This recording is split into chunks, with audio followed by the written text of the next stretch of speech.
We start, or we pick up, really in the middle of the night here in the town of Valaki. You were resting when you were awoken by a commotion in the street, and come to find out that the church at the west end of town was under attack from the same vampires that got the upper hand on you in Henrik's shop. This was apparently what they were planning, and they nearly killed everyone. Um, but you showed up on the scene, and while you certainly did not save everyone, you saved Father Lucian at the least, and a handful of others, and really with that, you were going back to the inn to resume your rest and wait for the morning. Um, the town guards were on the scene at the church and doing what they could in the middle of the night, but I'm not sure that there was much else to do except wait for the sun to come up the next day, and that is where we find ourselves. So let me turn the sun back on here. Right. So I got up before daybreak, had a bath, and put on a golden yellow silk tunic with red embroidery trim and red silk pants to celebrate the festival. Oh, excellent. It is festival day. All the signs around town have been saying today is the day. So sometime during the course of the day today, you can expect the festival of the blazing sun, whatever that entails, to take place. Well, I'm just assuming that it has something to do with the Morning Lord. That's why I dressed like this. Right. Right. I could be wrong. Ever feels very underdressed. Yeah. Tove is just like, I have nothing else. What do you mean, dress nice? This is all I have. I think if they hadn't been woken up, she would have to kind of make everyone feel better, make flower crowns for everyone. But she's not in the mood after rudely being woken up, not having slept off her hangover. Quick question. Yes. When we wake up, is Ricardio anywhere in the inn? Rictavio is staying at the inn. He is, but is he there? When we wake up, is he? Yes. Okay. Just kind of not approaching him, but just kind of spotting him. I think Chove is just kind of gonna try and find whoever's up and share her hey, so I had a fun conversation while I was drunk. I think we found our friend who left behind who's been traveling at the Wizard's Tower. Our friend who left us a severed head. Really? Yeah, I was, we were talking, and so he pretty much told me that when he came here, because I asked him how he got here, he said he was traveling with a guy he picked up, and then the guy tried to steal his wagon, so he had to protect himself. I'm getting the sense that he is one and the same of the guy the head we spoke to, who didn't want to admit what he did wrong. Back at the Wizard's Tower on Lake Baratok. I'm remembering something where somebody else said they had their wagon stolen.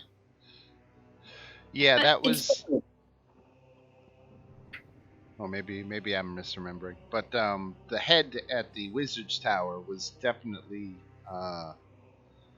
said that he was traveling with a guy, and Rictavio confirmed that he was traveling with a guy who he didn't get into details, but as you alluded to, right. He said he had to defend himself. Yeah. Rictavio literally said I had to defend myself when he tried stealing my wagon. Right.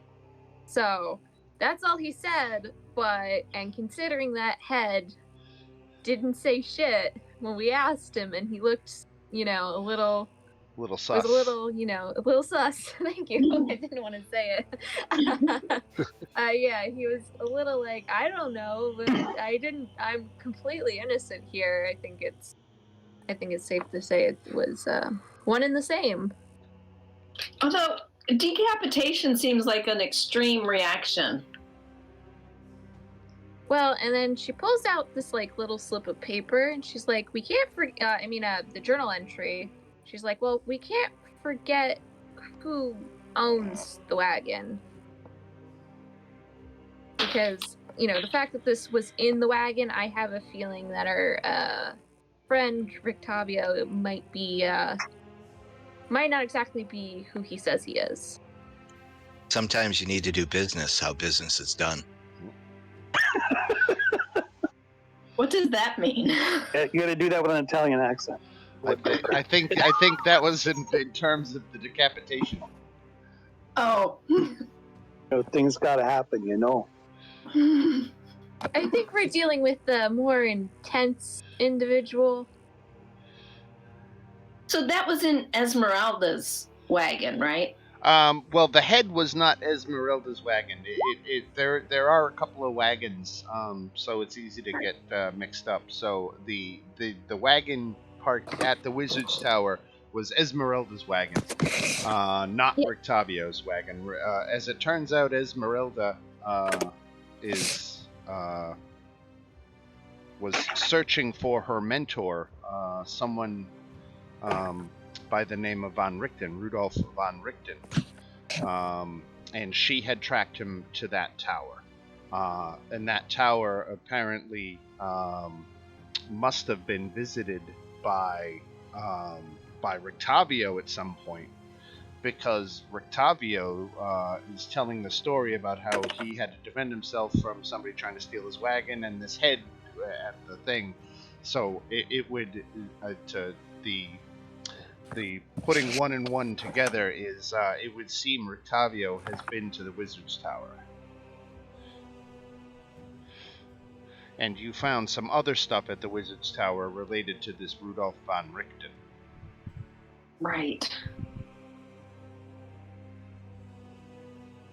Has no idea what you're talking about. The head was totally cooperative and friendly, and didn't he call him a murderous bard? Yeah, a murderous bastard. Yeah. Something like that. Yeah. Yeah. So yeah, the head had his own take on events, and it's not to say that the head didn't skew his telling of the story to make himself look more of the victim than maybe he was, but that was the head's version of events. Right. Well, it was a bottomless head.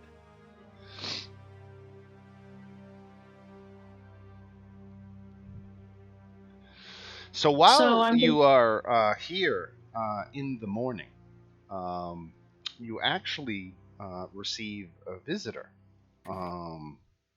Somebody comes into the Blue Water Inn, and upon seeing you, I gotta look up here.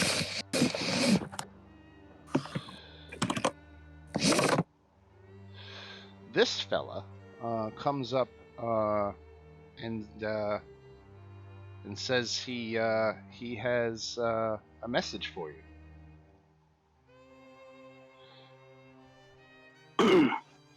Well, spit it out. I am looking for the handout. No worries. I will just continue to make fun of you until it happens. He says his master, a woman by the name of Lady Fiona Wachter,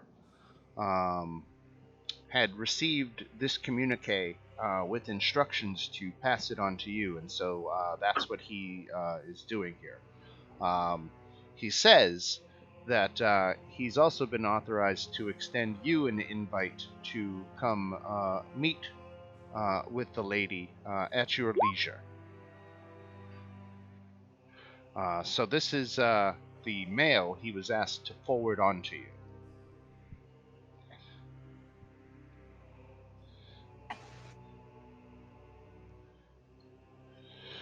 But along with this letter also comes the invitation to visit Fiona Wachter with it.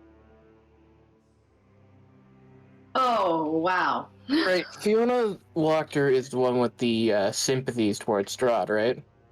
Right. Let me find her handout again.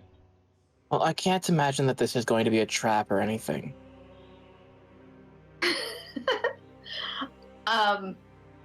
Well, and she the mom of the two barflies? She is. Yeah.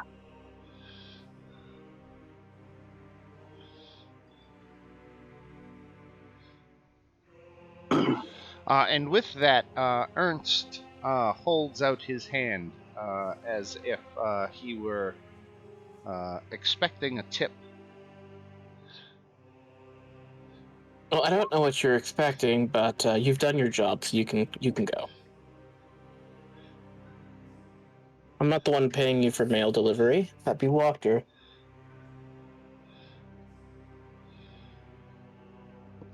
With that, Ernst turns and leaves. Good. I am a nice person. Yes. What was that all about? Just a dinner invitation. Can Fancy run up to him and give him 5 gold pieces? Yeah, sure, Fancy can. And he's And Fancy understands the underground service industry. Always tips the little people. 5 gold is quite a tip. I mean, if you wanted to do a standard tip, maybe 5 copper. Yeah, 5 gold is like 5 weeks. Whatever, pay. I'll do 1 gold because that's the easiest thing to do. Okay, all right, that's still huge. That's a lot of money. So he says, "Thank you, sir. Your generosity is appreciated."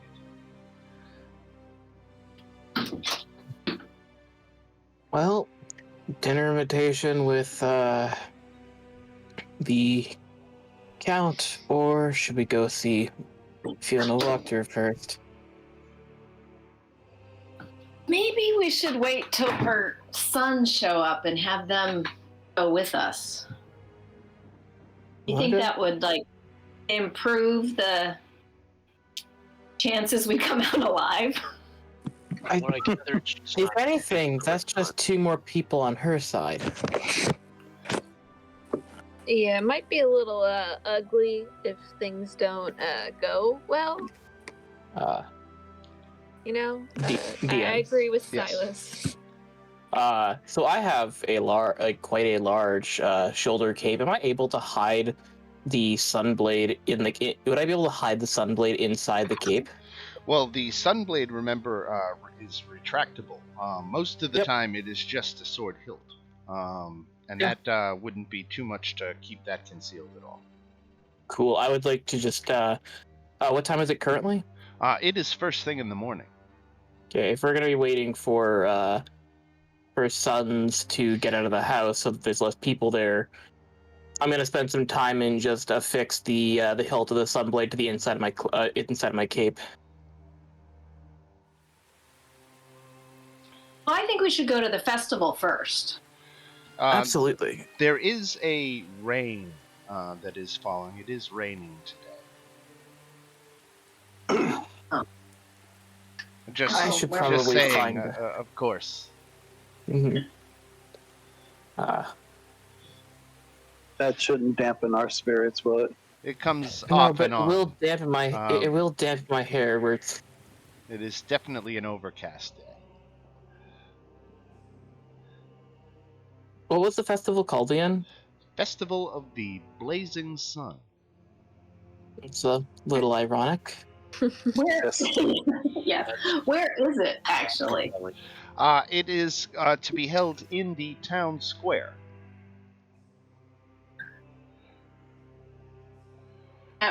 At what time? Noon. Oh, I've got lots of time. Out of curiosity, because I did put quite a sum of gold down on drinks,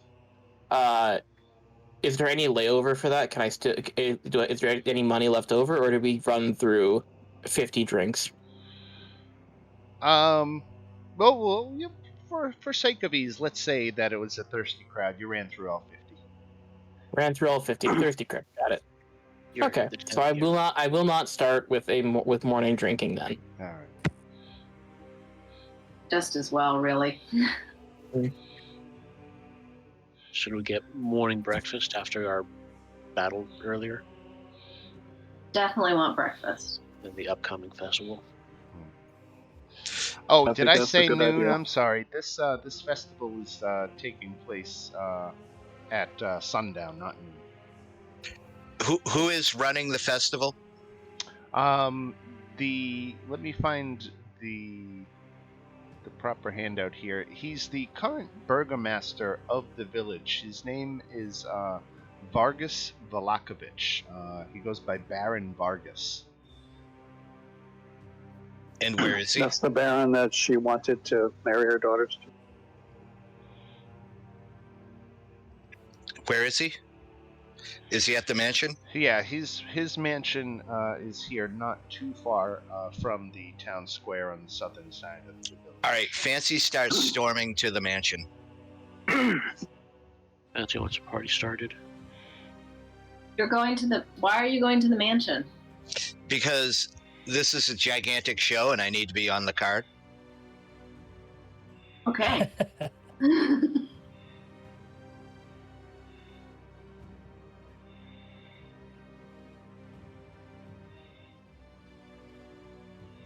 Fancy loves an audience. Bulma's a big It's not concern. me, it's Fancy. Right. Inseparable. So yeah, these festivals are put on by the Baron. Now, you guys, correct me if I'm wrong. You've already been to the town square and saw some of the prisoners there, right? Yeah. Right. So you know, you've seen some of what happens to people who displease the burgomaster. Yeah, for someone who wants everyone to be really happy, he looks really creepy. Yeah, really.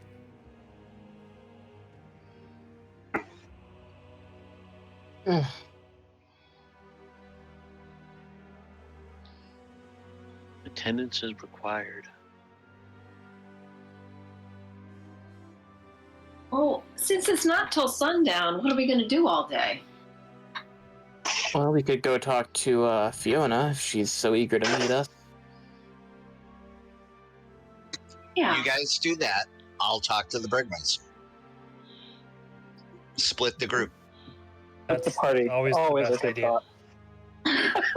You know, I don't think that's a great idea. For RP, it kills time. Unless you end up in a fight, then you're effed. Yeah. Fancy wouldn't start a fight. Fancy would never start a fight. That's not his way. If we want to avoid fighting, Silas, just because of your track record, you gotta let someone else walk through first, because we don't need you triggering encounters left and right. Fancy might start a dance fight. You know, someday you are going to appreciate my skills in pissing people off. No, it's definitely useful when it's useful, but considering the night we had, let's just make it through the day. Let's just make it through the day. That's all I ask. I didn't even start that one. I know. So don't put that on me. I'm not putting it on you. I'm just saying you just tend to have a habit of starting encounters. And I just beg you, yet you're just for the bringing. rest of the day. Just But hold on. No. You're talking to me about this, and yet you're the one bringing up something that had nothing to do with me. Now, children, Oh. don't make me separate you. No, that would be bad for the party. Right. Right. No, it'd be nightmare for the DM. That's who the split in the party's bad. Now, if That's the other thing. we can The continue party's on usually with fine. It's the DM who has a mental breakdown after trying to do Yeah. it for half an hour. Now, Yeah, no. Shove, if we can continue the day without any more insults being tossed at me, that Nope. would be fantastic. No It's still promises. slowly. Well, Out of So- curiosity. Oh, sorry. I was just saying, it's not going to take that long for Fancy, so maybe we should all go with Fancy and then I'll go together. It's up to you guys. I'm just making it quicker. Right. Yeah, I think we should go talk to the Burgomaster first. This Yeah, sounds there's- far less. There's And all I'm sorts gonna of go get places you could go. I mean, right now you've got just in town. Never mind anything outside of town. You could go to the Burgomaster's mansion. You could go to Wachter House. You could follow up with things at the church. Fancy thinks that Silas is going to mess it up for him if he comes with them to the Burgermeister. No, I think we all got to Which is go. why he slipped away. You're a band. You're not a one-man act. Come on. All right. We'll you Nice show know, of force is Silas exactly will be what's your needed to get muscle, him on you the know, bill. like he'll just be the silent bodyguard off to the side. Just let me talk. I got this. Okay.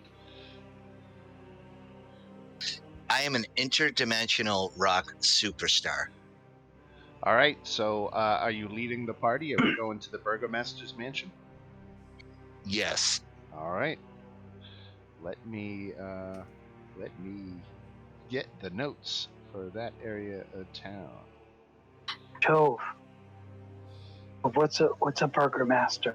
Do you remember the first town where we all met?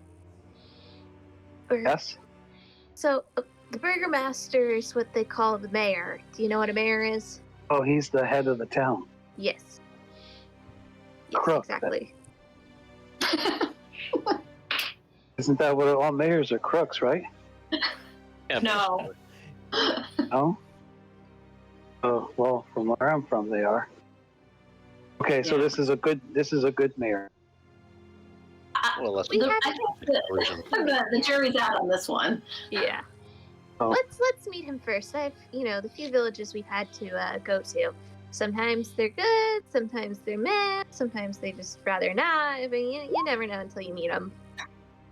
Let's Okay. just be wary until we could make a final judgment. Be cautious. Okay. All right, I'll stay with you guys, okay? Mhm. I have a headache. All right. What was in Everybody that see water? this? What water? You're not drinking water. From the night before. Oh, I got up and had a water in my headache. Oh, that. That's that good stuff. Knock, knock, knock. So the mansion has walls of plastered stone that display many scars where the plaster has fallen away from age and neglect. Drapes cover every window, including a large arched opening above the mansion's double entrance doors. The doors are open and there are people coming and going from the mansion,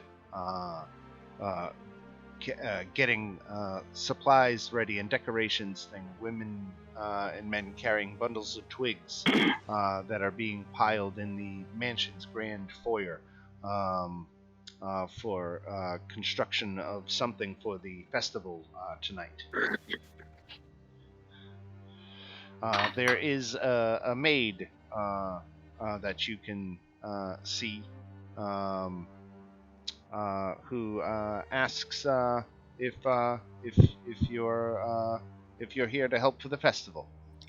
Yes, miss. I have a meeting with the Burgermeister. Oh, she says, very good. Then why don't I show you to the den? And she says, please follow me. Psst. You stay outside. Go inside. Are we staying outside? Yeah, let's. I don't know. with it I don't first. know. Fancy just started going, so I guess you guys can. Sorry, guys. I'm going to try to make this quick. Let's go inside. I think we should go inside. You could go inside. There's a bunch of people around. All right. Oh, is this your entourage?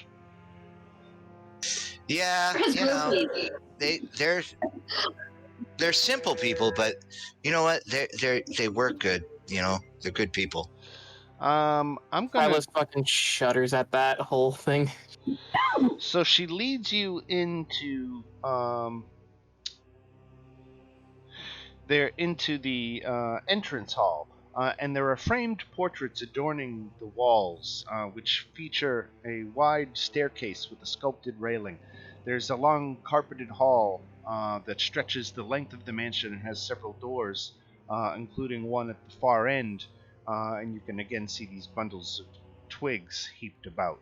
Um, the maid takes you to this door here, and opens, revealing a den, and she indicates that you can wait in there. But through the door to the south, um, down here, there are servants coming and going for that room, and while the door is open, you can see that there is a big chandelier above a polished wooden dining table, and around the table are seated 8 women of various ages, wearing faded clothes and drinking tea. Um, they are being led in this procession by the burgomaster's wife, a woman by the name of Lydia Petrovna. Let me find her handout for you, because now that you've actually seen her. Does she look like one of the Addicted to Love girls too? Sorry. They all have dark hair. It was just a joke. Do they all look the same? Are they all? You never saw that Robert Palmer video? Come on. Oh, with their hair pulled back. Yeah, no, I got it. So there is the handout for Baroness Lydia Valakovich. She is the burgomaster's wife, and she is having something of a tea party down there that you can see. But you are led into the room to the north, which has padded chairs and couches in this cozy carpeted den. The room reeks of pipe smoke, and mounted on the east wall is the head of an angry-looking brown bear. So you are all welcome to come into the den. The maid gestures for you to come on in and wait. And now again, they're not represented by tokens on this map, but there are all manner of people coming and going, walking around, doing various preparation for the festival tonight. Is this the bear? It is. Fascinated. And the maid says that she will inform the Baron that you're here, and he will be with you shortly. And with that, she leaves you. Fancy's just like, lovely, my dear. And then he turns to everybody else, and he's just like, I don't know what I'm doing. Just kidding. Obviously. That's not obvious. Yes, I couldn't tell. I'm sure you'll figure it out. Just go with it. Just go with it. Make it till you make it. You've got an act, a fabulous thing to add to the celebration. Exactly. So you are just left waiting here for a few moments. Is there any books in the room, or is it just a waiting room? A sitting room? Check underneath the coffee table. I start checking out for any loose change. So there's not too much in the way of literature displayed here.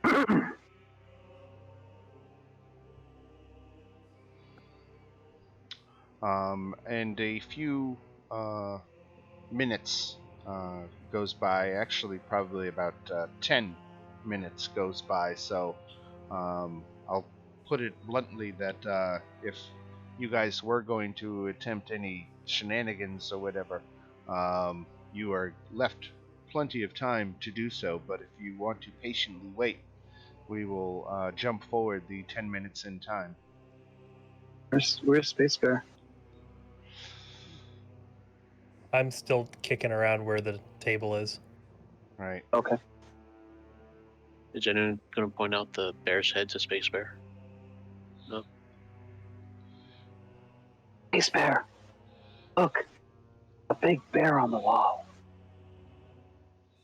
That's Isn't cool. it beautiful?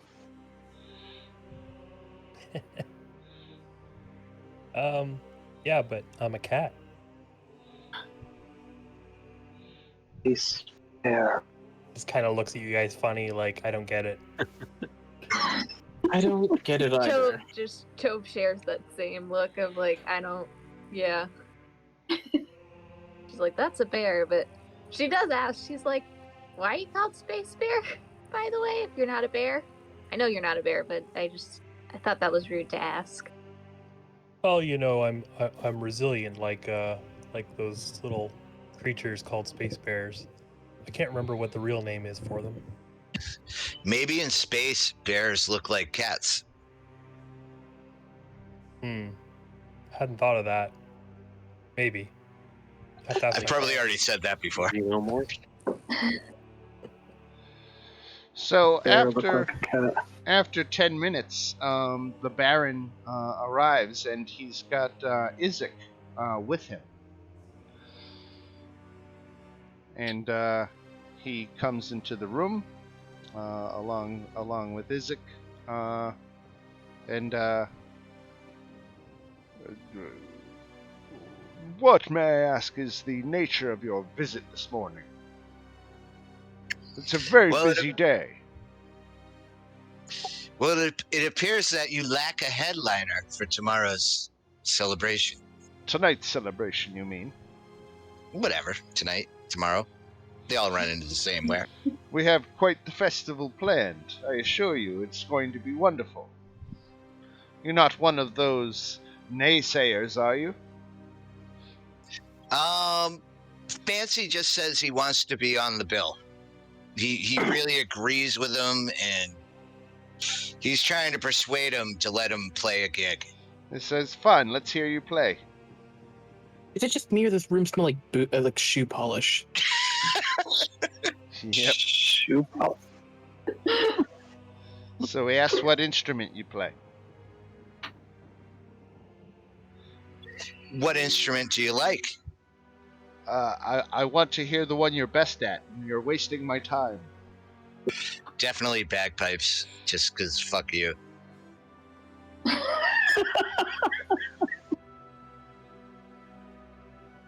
I take a personal offense to that. Kind of an outside instrument. I can play it indoors. I do it all the time. Oh. I played AC/DC. I would have rather thought that you were coming tonight to talk, coming this morning to talk about what happened at the church last night. My man Isaac here tells me that you were on scene in the aftermath. Well, not really the aftermath, the middle math. There were vampires. And where are these vampires now? Well, dead again, presumably. And then where are their corpses? Did we leave them at the church? I had to leave early. We just left them at the church. They burnt up in the sun. They are ex-vampires. Um, Hitting the bear. He says they, of course, are going to be conducting a thorough investigation about all this vampire business. But but they find it curious that all this vampire business started the same time you arrived in town. And while they don't come out and say it, they do intimate that they're thinking you might have something to do with all this. Vargas, if I may be so, this whole vampire business started a long time before we even arrived here. Well, Everyone's getting who pissed. saw you at the church last night doing battle? How many That would people? be the father. Father Lucian. How many witnesses were there?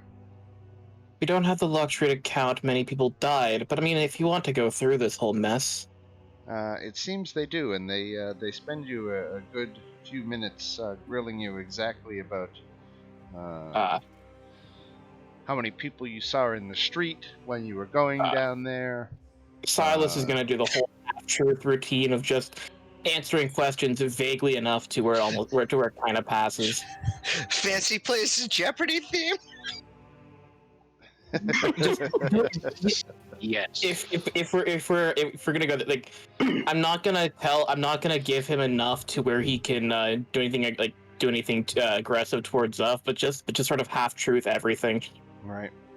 Typical politician crap, you know. But I would like to point out that I did help Father Lucian with his injuries. And Baron Vargas, and we are eternally grateful that you helped us save his life. He is my wife's brother, don't you know? No. Yes, and so he is close to the family, and we appreciate it. Then Isaac comes over and leans in and whispers something into Baron's ear, and Baron stops and thinks for a moment. Then nods in agreement and says, "You will be our guests of honor at the kickoff of the festival tonight. You will be in the town square just before sundown, and I will recognize you as the town's guests of honor for your heroics at the church." Well, that was a sudden change in pace. That's very kind of you. Can I do an insight check on Vargas, because that was he was going from accusations to honor and just.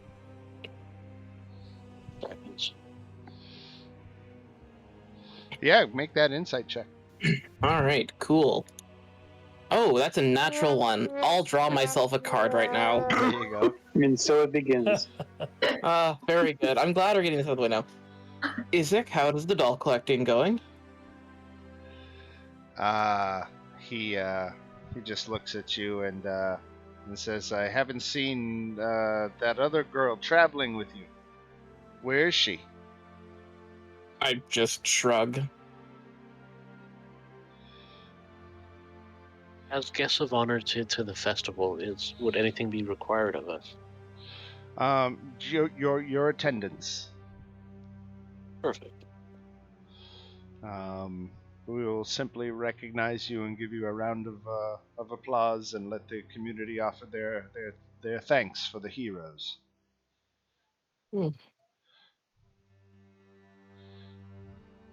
So what's the program of the evening? We will be constructing a large wicker sun and setting it ablaze in glorious effigy. It will be a spectacular sight. Hopefully this rain lets up before the celebration, then. All will be well. Don't you worry. Right. Now, if there isn't anything else, I am a very busy man. I have things to do and must be gone. So I trust that you can see yourselves out. So what time is Fancy's time slot to play? He says you're welcome to play at the inn as long as you have permission from the proprietors there. All right, well, I'm gonna start a whole different thing then. You don't even know what you're getting into, because I'll make the inn the great thing. I know spring break, Fancy says. Sorry, I went way off. Way outside. That's okay. Right. And with that, Baron Vargas and his henchmen leave the room, and they said that they trust you can find your own way out. Is it just me, or does the Baron look a little out of it? I didn't like him very much. I was just going to ask you that. Is it just me, or was it you guys too? Well, I can't place it, but whatever Isaac told him, it changed from accusations to honoring us very quickly. And then directly to where's the girl at? Oh yeah, no, I think he's got a little bit of an obsession. Yeah. With who? Not healthy. It's really not healthy. That Irene? Irina? Yeah, do not tell that man where she is, ever. In fact, I don't think we should be even speaking about it in this building. Oh, he likes Irina? Yeah, and it makes me uncomfortable how much he likes Irina. Yeah, it's definitely not a healthy. How do you know he likes him? Likes her? Probably the massive doll collection and the fact that he constantly asks about her. Yeah, the doll collection. Is it doll? Much. It's a doll collection? Yeah, he has this terrible doll collection of Irina, and it is just super creepy. That sounds creepy. It really is. It's just an unhealthy obsession. From where you are here, you can see that Isaac and Vargas walked out of the front of the house, and they took a left. Well, I want to introduce myself to Lydia and just say how much I appreciate her brother and the good work he does. And she is so thankful to you and your friends for saving his life. It would have crushed my heart to lose my dear brother. Yes, he's a good man. Good man. He is, and the community is better for his works. Will you join us for tea, dear? Oh, I would love to. And they pull you up a chair and give you a little chipped saucer with some lukewarm tea. Thank you. I was just telling my friends here everything about the festival tonight and how wonderful it will be. Will you be attending? We will. Oh, delightful.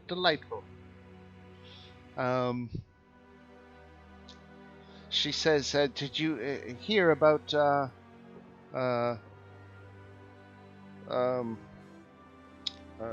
how many people did we lose in last night's attack? Did they have a figure? I'm not really sure. Too many. Too many. It was 13 casualties. Oh, 13. Yes. And how many people? Not including the vampires. Not counting the vampires, right? Women, men, and children.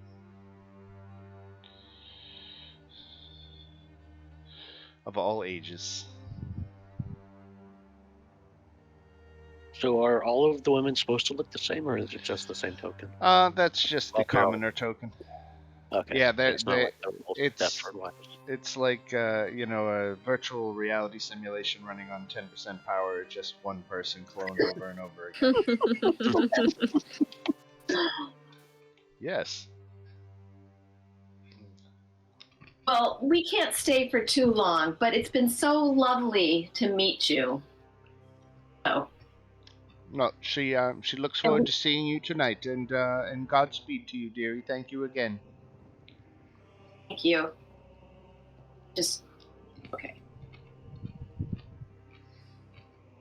She would actually see to it that you get some kind of reward. She would want to Go back give you in there. something. I'm trying to think, what can she give you?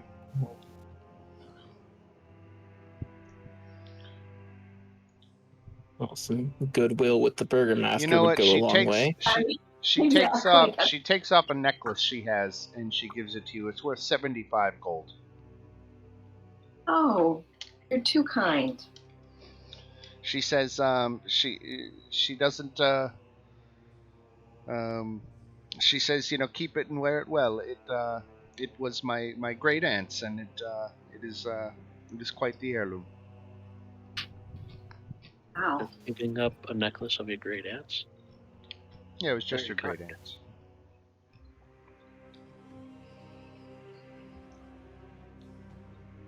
Alice, Yes. it's upstairs. I don't know, but this is the wrong time to be searching. Probably their bedrooms.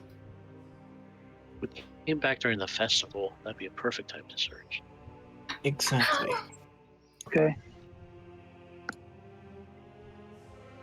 Well, to Wachthaus then. Can I wait, I don't even if I have that prepared. Can I cast detect magic on the necklace? That's It is not magical. You can, Okay. and it's not magical. Okay.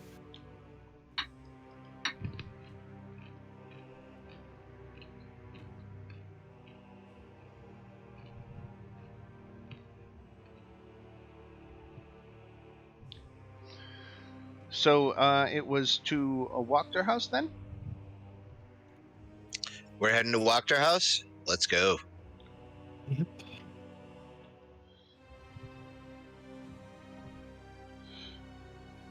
All right.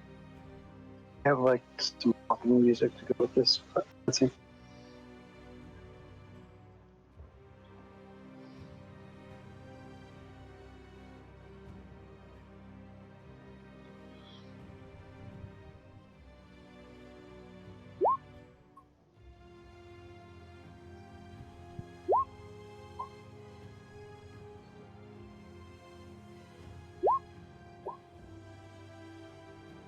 Oh, there we go. I can see again.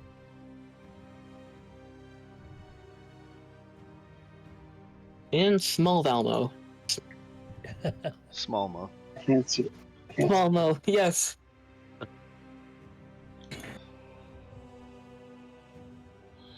Okay, so this house seems disgusted with itself. A slouching roof hangs heavy over furrowed gables, and moss-covered walls sag and bulge under the weight of the vegetation. As you study the house's sullen countenance, you hear the edifice actually groan. Only then do you realize the extent to which the house hates what it has become. And that's the nice warm welcome that you get of this establishment. Fancy votes for shove. I'm gonna pull the letter out and knock on the door. Strahd's letter? No, the one she sent us a letter for an invitation. Remember, was that just a verbal invitation? That was just from a the, verbal, right. Oh, verbal. Okay. Right. Yeah, I'll just knock on the door. What could possibly go wrong? Can we stop him?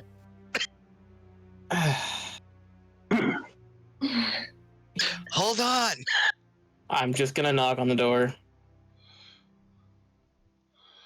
All right, let me.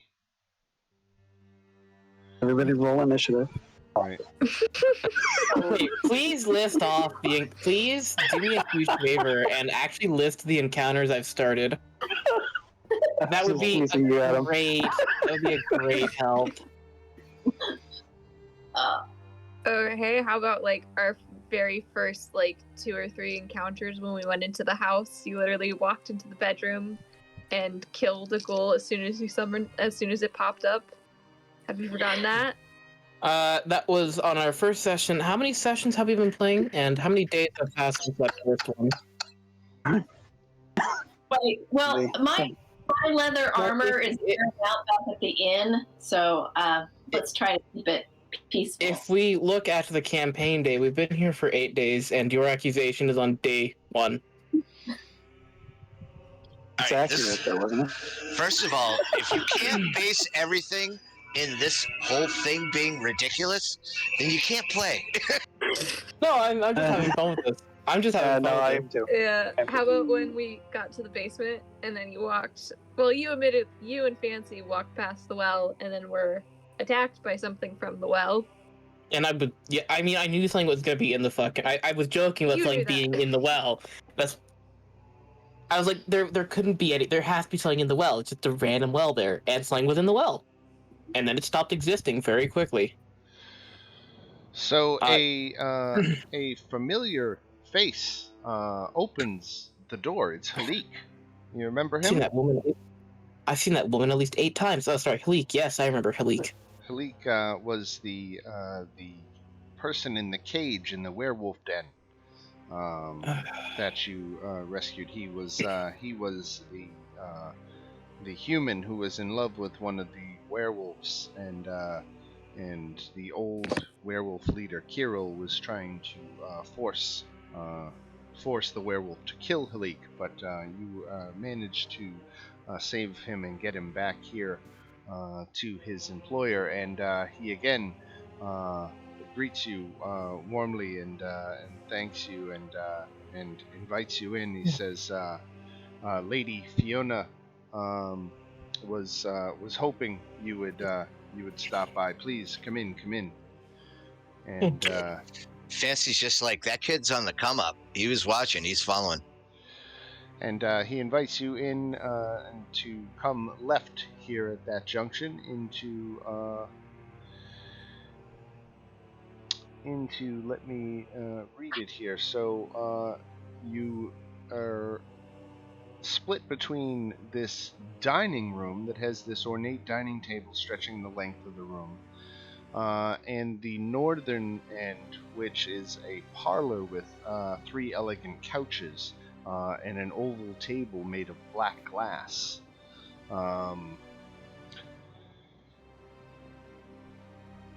Lady Voctor, it's good to meet you. Right, and she, good morning to you. Thank you for accepting my invitation. I hope your stay in our town has been well. I guess she knows better than to say that. She knows she's well connected enough to know. She actually says she heard about the excitement last night and wanted to know, from the people who dealt with it firsthand, what happened. Well, I woke up and people were screaming and running away from the church, and once we had all assembled there, just a group of vampires was assailing at the entire building. 13 people died. The priest is still alive, but the vampires are dead.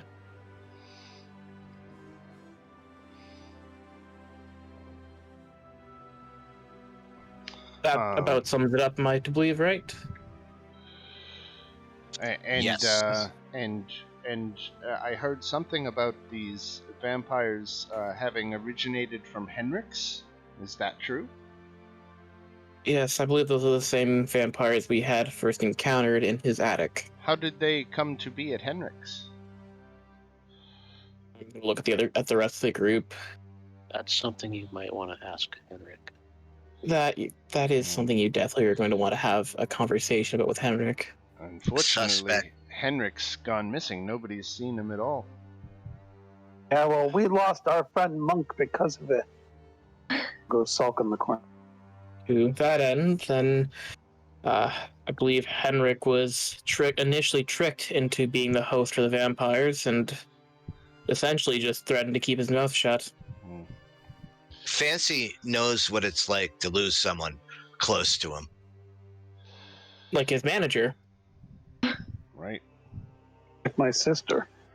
So, Lady Fiona says, "I will be blunt with you. I am looking for allies to make a move against the burgomaster of this village.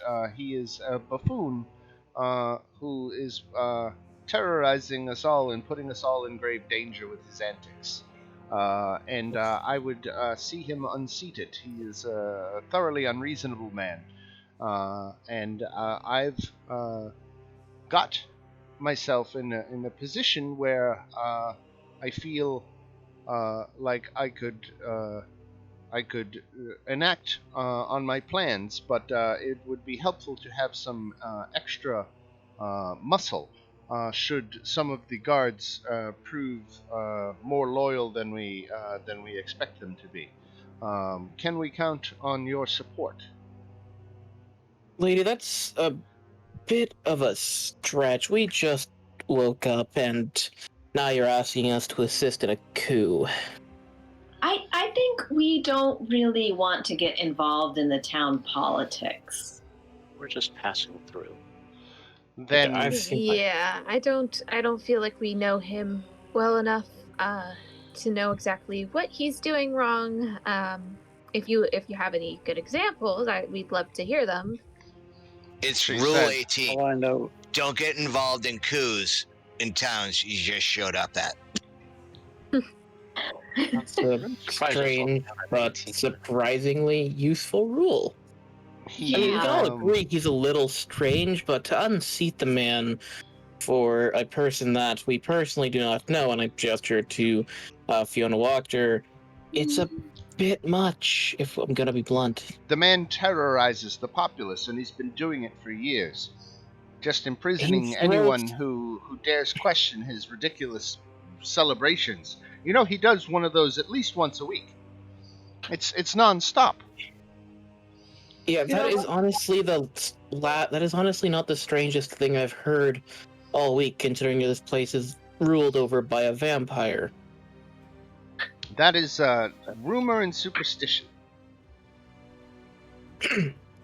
Yes, sure.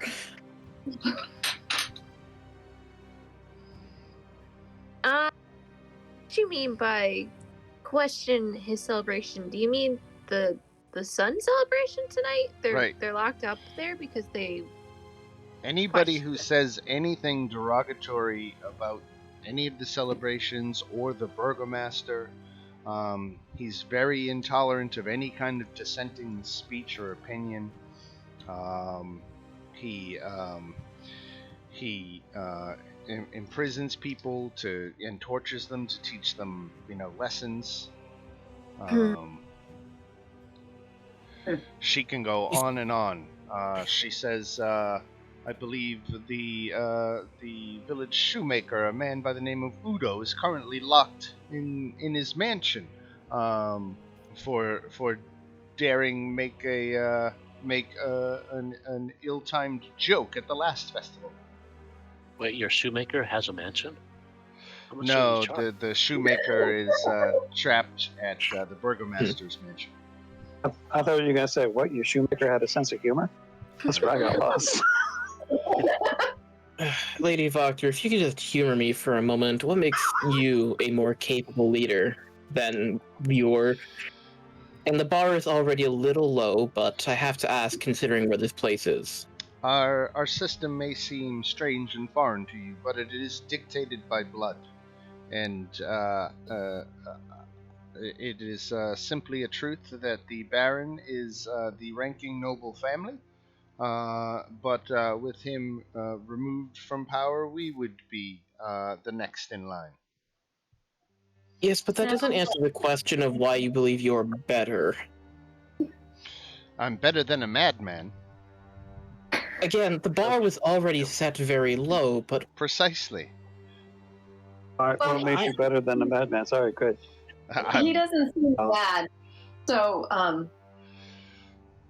we just can't necessarily... Why should we take your word for it? I mean, well, didn't seem she says that's reasonable.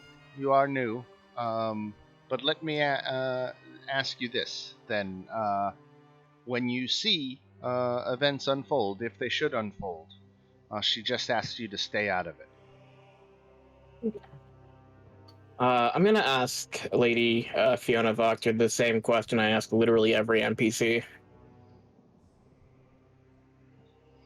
That if she... Yes, no. Lady Fiona admits she doesn't get out much. Okay. Right now, my only lead on that is a crazy Vistani woman. Good to know. Is that the whole reason you wanted to see us? She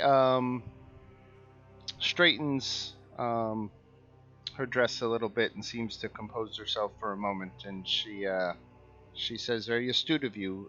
Admittedly, no.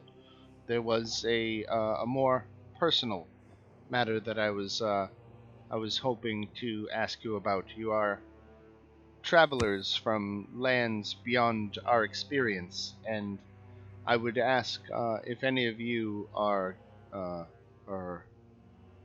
particularly proficient healers."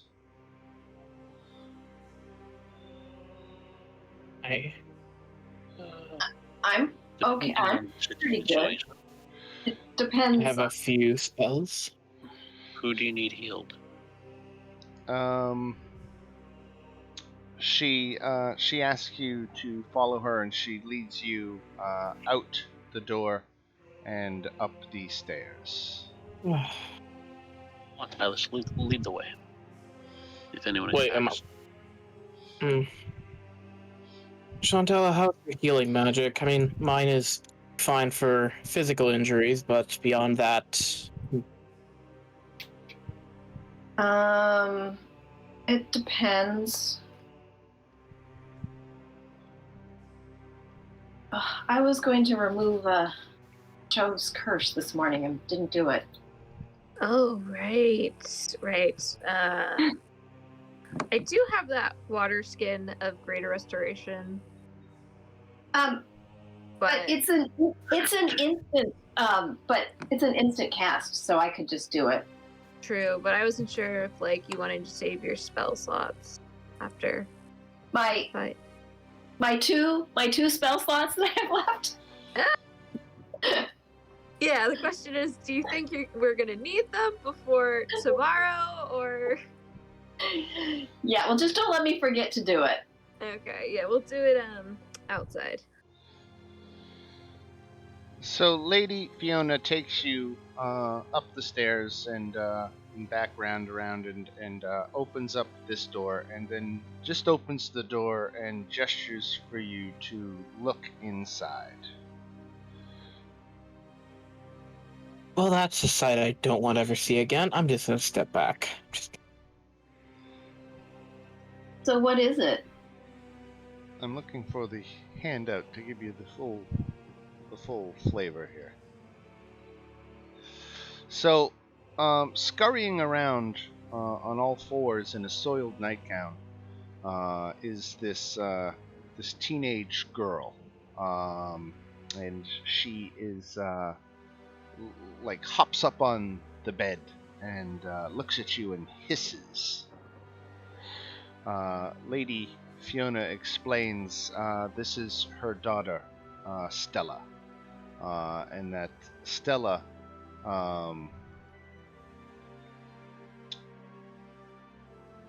is suffering some form of curse that they have not been able to resolve, where she thinks she's a cat, and she's been like this for almost a year now, and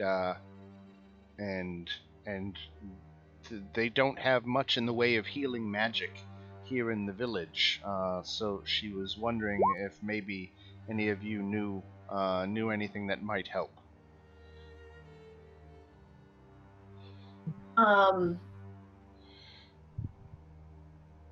Well, kibbles and bits. She came. How'd she come to be this way? So she leaps again and hisses like a cat, says, "Little kitty doesn't know you, little kitty doesn't like the smell of you," and she runs into the corner and pees on the floor. Sounds like my cat. Alright. With that, Things Lady- just got real. Lady Fiona gestures for you to leave and closes the door behind you. She says, "It was it was a foolish move on my part. I was trying to get my daughter involved with the burgomaster's son to get a foothold in the mansion. The young man dabbles in the arcane arts, and not only did he rebuff her advance, but he put this curse on her, and we've been unable to cure it. Do you think you know anything that might help?" Do you talk to the burgomaster's son about removing the curse? That unfortunately isn't possible. Joe, do you think you could wait? I mean, there's also the water in Valaki. I mean, It's I Not don't have to Valaki, wait until- Kresk. Right. I think I might be able to help her. You let me touch her. Say, I'm good until the full moon, right? Right. Yeah, so we've got time. Let me just double check what that moon was. It is. Yeah, it's gonna be a 22 while. days. Yeah. Do you think she would allow me to touch her? Yes. But I think you've got to make some kind of persuasion check to get Stella to agree to let you approach. Or maybe, you know what? Let's make it animal handling. Fancy will assist. Wait, if it's animal handling, can I just like go and help her? 'Cause- Yes. Yeah, let the ranger help you. Good can help if you. All right, where is it? Oh, Well, I Does have the a fact better plus to animal handling than I do. All right. You Let's- do. You are able to touch her without her with her freaking out minimal. Anyway. Okay.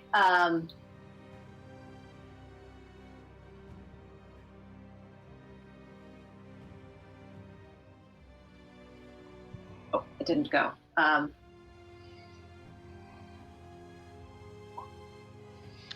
Unfortunately, it didn't seem to have an effect on this madness. Oh no. It didn't actually do it. It just. Well, I guess it doesn't. Yeah, there's no rule. It didn't make any difference. No. It takes something apparently of a higher level to rid her of this madness. Oh. The water from Kresk was a greater restoration, right? It was. yeah. Okay, so we can just. I have the water skin that I got of mine, so I will give it to her. But this is like a one-time deal for her, right? Right. All right. Yeah. I don't feel like she'll come across the water again, so I will. Guess. If I'll find something to, I guess, like use as a bowl and pour the water in there and offer it to her, seeing maybe if that will help her. You have to And pour it on her or have her drink it? Bathe her in it?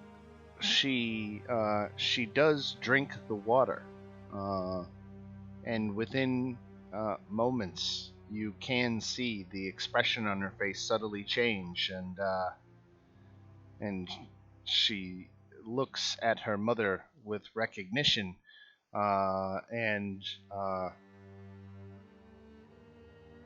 her mother, Miss, or excuse me, Lady Fiona,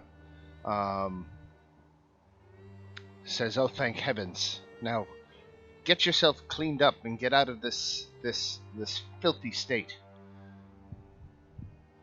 Well, you might I can already feel the love. to adjust. You know, it may That's take her a like- little while to get fully back into the routine. She Of the says, household. "I don't know how you did it. You succeeded where so many others had failed. I can never thank you enough." And she says that she will have a reward for you. I'm trying to look around. Hey, here we go.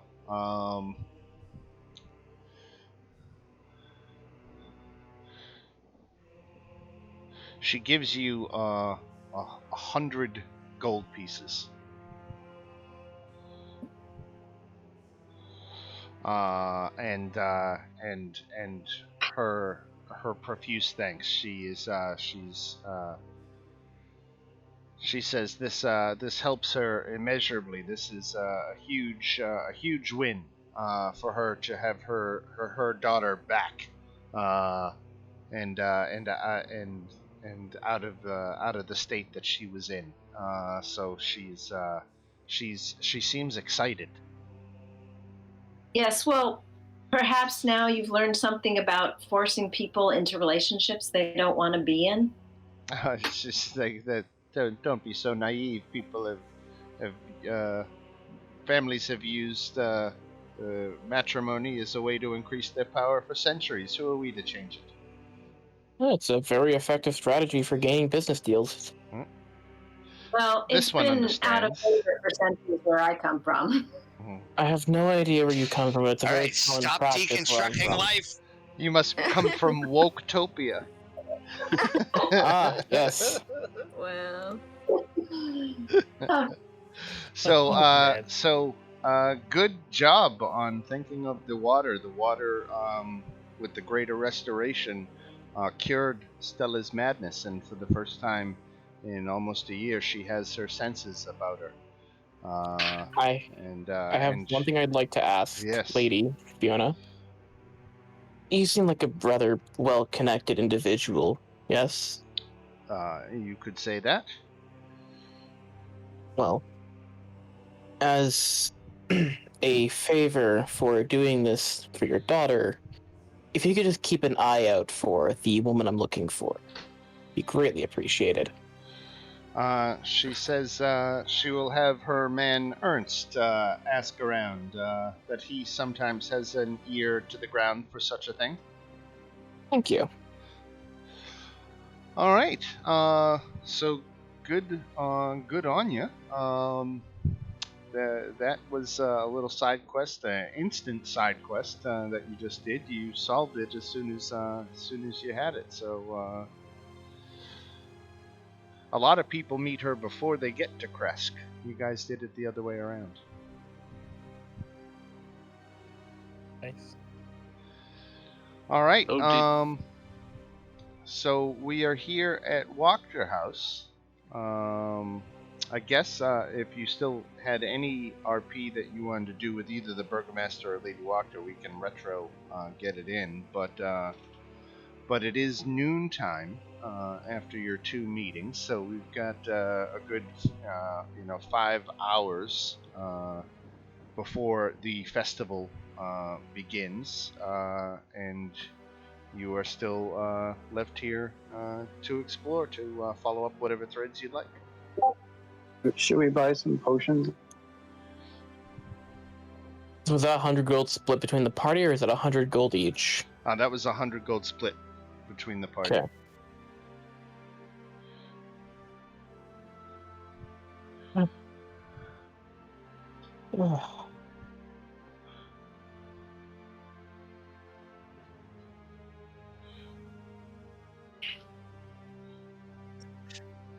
Fancy says the best use for them would be, like, the gold pieces would be for health pots, you know? Oh, definitely. That would be pretty useful to have. Yep. Go shopping. Yeah, should we check out the stores and see what they offer? New clothes, Right. protection, weapons. I wonder if the clothing store sells silk. Right, yes, the bride, They do wedding have gown a wedding gown for sale. They do, but I feel like Yeah. it's cheaper to get the silk so Yeah. Shamtala can make it. Plus, what if it doesn't fit? Velma was Do we going to even know her? bring Stella to the abbot. Do we even know her measurements to make a wedding dress for her? Well, I could get it close enough from seeing her. Well, the good thing is that you can change Vasilka's dimensions, so. I hate what you just said. Everything about that. Wow.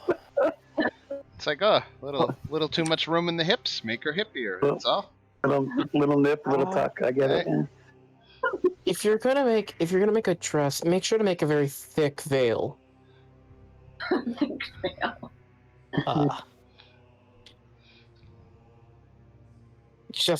It's a little unsettling, and well, it's very unsettling.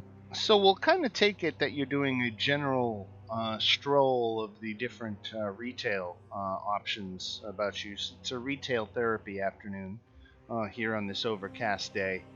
But one thing I will draw your attention to here in the down near Arisek's stockyard. When you spend some time down there, you actually do see Rictavio's carnival wagon.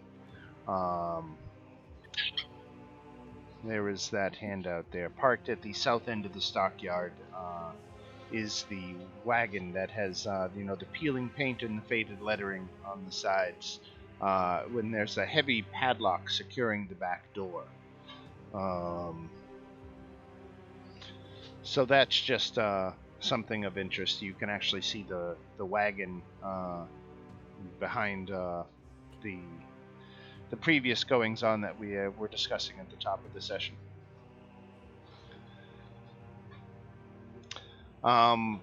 As you are sitting and watching it, you can see the wagon subtly shift as though something big inside might be moving around.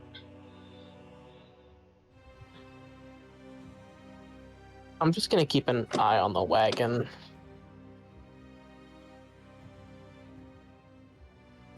Feels like the prices are really high here in Vallaki. They are a little bit. The economy here is a little non-standard. The prices in Barovia village are insane. They're a little bit more reasonable here in Vallaki.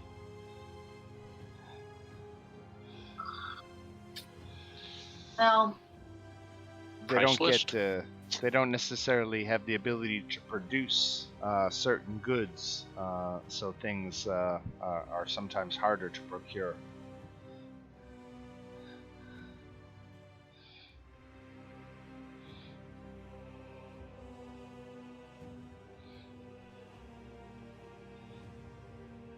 I've already summoned my steed before, have I?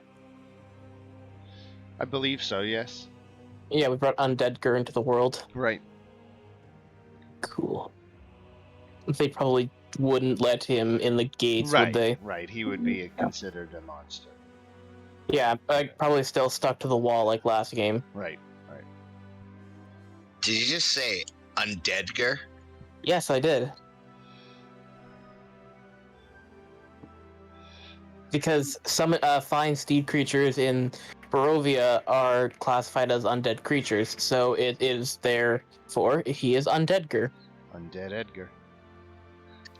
That's a level up right there. Right.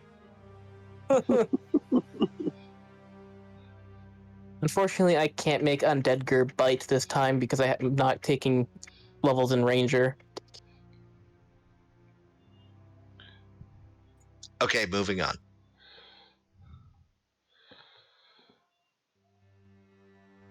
Alice, did you see the wagon move? Yeah, I'm just gonna keep an eye on it. Where are we roughly? Right now, for our purposes, let's put you down here, near the blacksmith and the general store. Okay. And there is definitely something. The wagon lurches at one point, and you hear the cracking of wood and the snarl of something inhuman. Because I'm within a mile of my steed, I'm gonna have him just crawl along the walls until he's about here. Okay. Because I can telepathically communicate with him. All right, very good. What about everybody else? I heard a Well, I'm growl. It's Fanthy doesn't have any telepathic capabilities.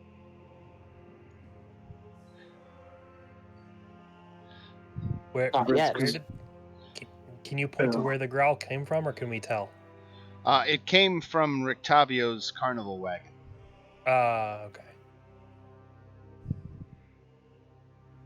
all right. I'll go check it out. I don't think we should mess with it. Might be a creature in there that needs to be left out. Let out. Or It a could be a creature that needs to be locked in. We won't know till we let it out. Oh, this is such a bad idea. Maybe we should just ask him. Okay, I'll knock. There is no response, but upon closer inspection, you do see that the sides of the wagon are spattered with dry blood. The outside? Yep. You also see an inscription on the wagon's door frame that reads, "I bring you from shadow into light."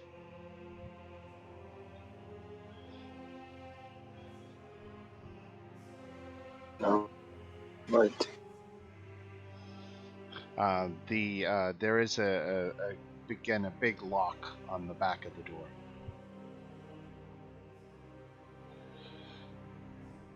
That's the only door in.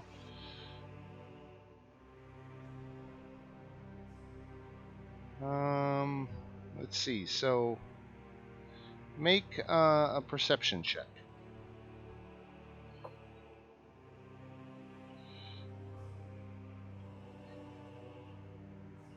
Okay, so just generally checking out the wagon. The front seat of the wagon had a concealed secret compartment that you notice, and there are several items inside. I'm going to go ahead and just paste them. You know what? Here, I'm going to do it in the Discord chat. Hold on 1 second. Do a screenshot here. Because it's a substantial whole contents of this secret compartment. Nice.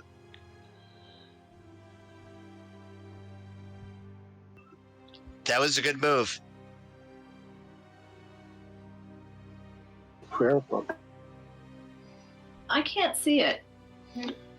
Oh, it's in the chat. Discord chat. Oh, in Discord. Oh, I wasn't. I'll do it here too, but I don't think it'll Wow. be as legible because it won't have the bullet points.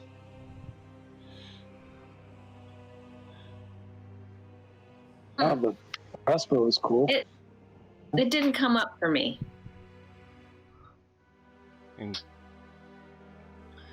So what the compartment holds is a wooden coffer containing a bunch of coins and gemstones, a small prayer book with notes in the margins, a healer's kit, wooden holy symbols. Now I see. Okay. It's not in Discord. It's in the chat from. I did Roll20. both. I did both. Yeah. Okay. I see it now. Okay. So quite a bit in that compartment. It's Rictavio's. We probably shouldn't take it. He creeped me out. I don't like him. Doesn't mean we want to take his stuff. In fact, all the more reason not to. Be needing it. I need it for whoever's inside.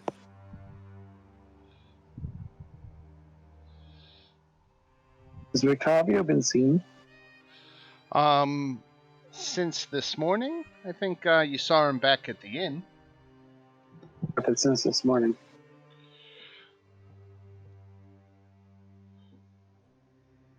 Like, is this Rictavio in here? And then there's something else? Actually, he wouldn't have locked himself in, man.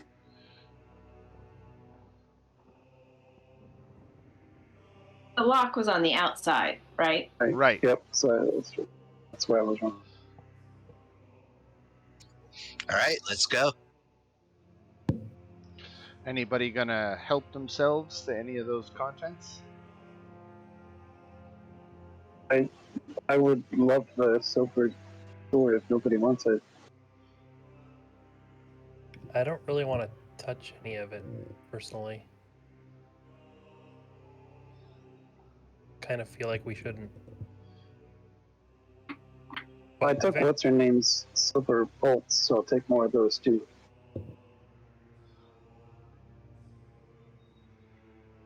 It's getting angry now.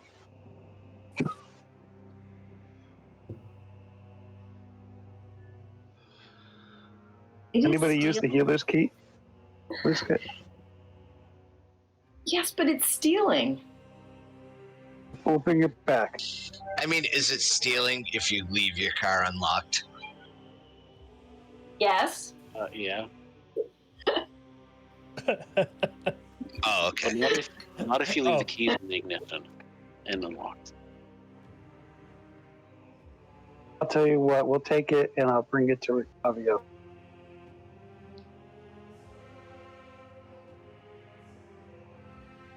That hand crossbow is really nice. Yeah, the mother of pearl. Does it work better than my hand crossbow, my light crossbow? No, mechanically, it's just a hand crossbow. It's nice. Yeah, I think Chove is just gonna kind of give you. It's Everett now, right? Not Evie anymore. Mm-hmm. Right. She's just gonna look. She's just gonna say this to Everett. Everett, this is Ricardio's wagon, and I don't know if you remember this, but he told me that someone tried stealing his wagon, and he had to handle said person. And I don't know if you remember this, but we found a severed head who said the same thing. Please don't take anything from this wagon. I feel we will have to deal with his wrath if we do. He will cut your head off. He will cut your head off. How? We do not need to lose another person. We're still dealing with Monk. Oh, Monk. But if I had these, I could have helped Monk. Alright, I'll tell you what. I'll put everything back except the sword. You don't see me keep the sword. Put everything back. Think he won't miss that? Care more about the mother of pearl. Wait, isn't this guy drunk at the end? Like he's been there for days, just drinking. He's not an especially big drinker. You haven't seen him inebriated. For some reason, I was under the Drink him impression a he was few. just. But yeah, I think it's worth having a conversation. He does have nice stuff, but we should probably leave it here if he needs it. While I'm watching. Oh, sorry. I was just. While I'm watching this whole thing go down with the cart, anything interesting happening in the market, or is it just that? No, Rictavio's weird wagon is the most interesting thing. Everything else is normal, dreary day business. Okay. And because I can telepathically communicate with my steed, has he arrived at this point yet? He has. Very good. Probably just gonna wait, see if the guards freak out with the lizard on the wall. Right.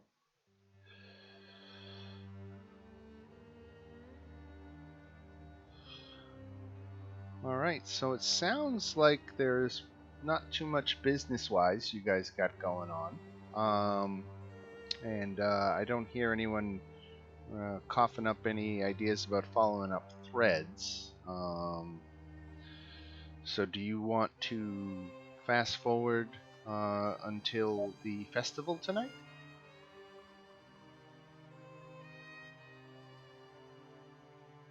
Last question for the group. Can I cast protection for Cast what? protection for There's two spell scrolls, right? If I have the scroll, I can cast those, or do I still need to learn it? Right. With the spell scroll, you can cast spells that a higher level. I don't know the mechanics of doing so. It requires a check or something, but Okay, I'll leave them be. I'm just taking the sword. okay. The silvered short sword. Okay. All right. And again, so with you know what, at one point in the afternoon here, let's see, let's advance it. Let's put it about 2 in the afternoon. You actually, we'll say you're back at the inn, and you are visited by Milivaj. Remember Milivaj? Milivaj was the young man who split his time working between the church and the orphanage. Who was sick and in a coma when you first encountered him, because he was being psychically attacked by that shadow demon that you drove out of Felix's locket. So Milivaj has come to visit you, and he says it's about a disturbing turn of events. There was a child that was brought to the orphanage that showed up at the east gate of Vallaki, and said that he was being held prisoner at a windmill by 3 ugly hags. He said, who were fattening him up to kill him and eat him.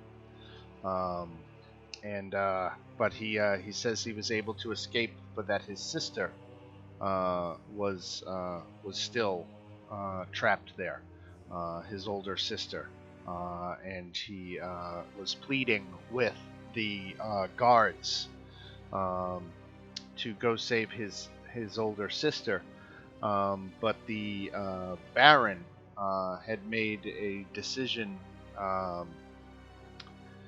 that this was not a problem that was inside Vallaki, so it wasn't a Vallaki problem. So he is not dispensing any guards to go investigate this. His advice to everyone in town was steer clear of the windmill, and he's leaving it at that. And Milivaj is frustrated by this and wanted to know if you wanted to mount a rescue.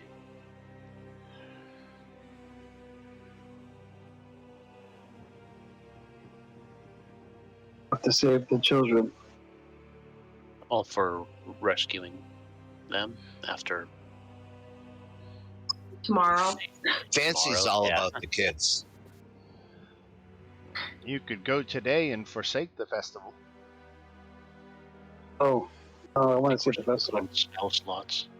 Yeah, I don't want to fight hags in my current condition. I don't care about the kids that much. Yeah, How fat has we'll she do gotten? that tomorrow. They don't wait too long. They apparently just give them a crash calorie thing real quick. They don't keep them alive too long. He says that he was imprisoned there for a week. That he and his sister have been there for a week.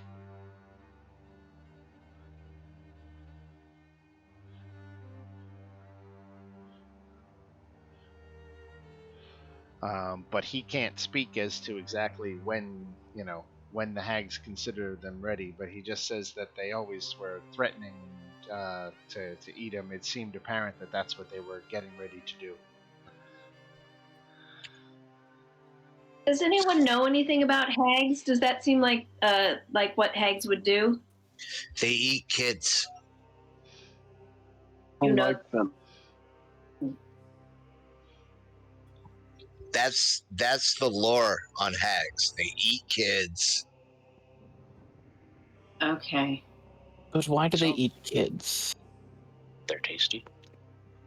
That is the last thing I needed to hear today.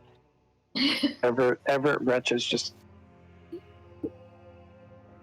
Ugh. I don't think So they are. that. Max probably do. Well, We do it after the festival.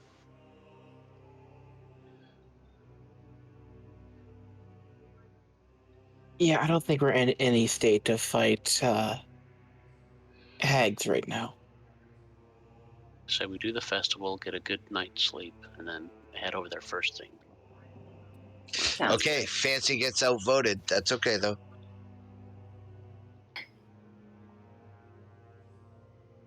I'm kidding. Everett's not looking forward to getting. You wouldn't let them eat me, would you? And I'll answer at once. Nobody's going to get eaten. No, we're not going to let them eat you. Don't worry about that. Besides, We're the all my vampires will friends. probably get to you first anyways, given this place. Oh. Okay, I feel better. Thank you. I don't think that was supposed to, but I'm glad it did. So we'll get ahead and advance it here till 4 in the afternoon. So this would be, if there was anything you wanted to do before the festival, now would be the time. Things are kicking off here in the town square in the next hour. How much time would pass between now and 4 in the afternoon? It was 4 hours. Oh, okay. Okay.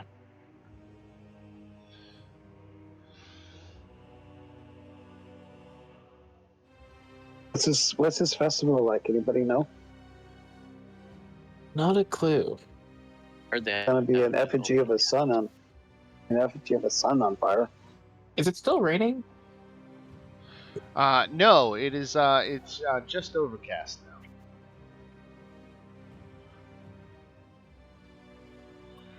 Let's go check it out. I cannot wait to see my favorite NPC. Your favorite NPC? Fancy knows what I'm talking about, but we're just gonna leave it at that. All right. So as you all get into position here in the town square, as the hour approaches, more and more people fill the square. The mood is a little sullen. People, of course, are here due to the obligatory nature of the event.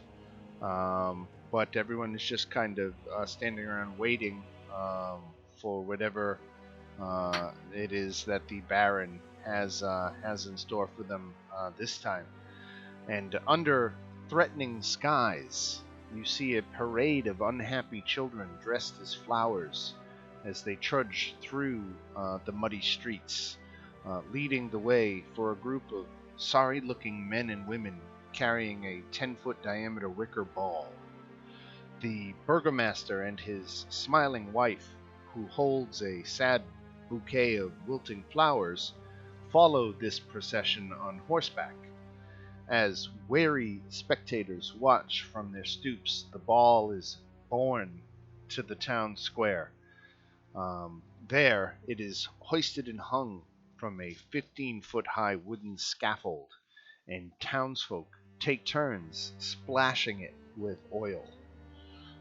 Before the wicker sun can be set ablaze, the sky tears open in a sudden downpour.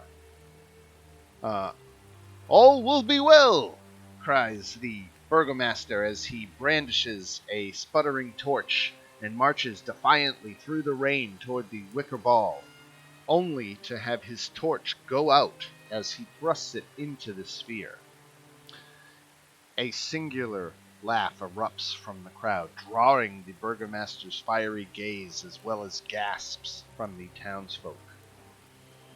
The laugh came from actually one of the guards, a member of the town militia. The other guards are aghast at his ill-timed outburst.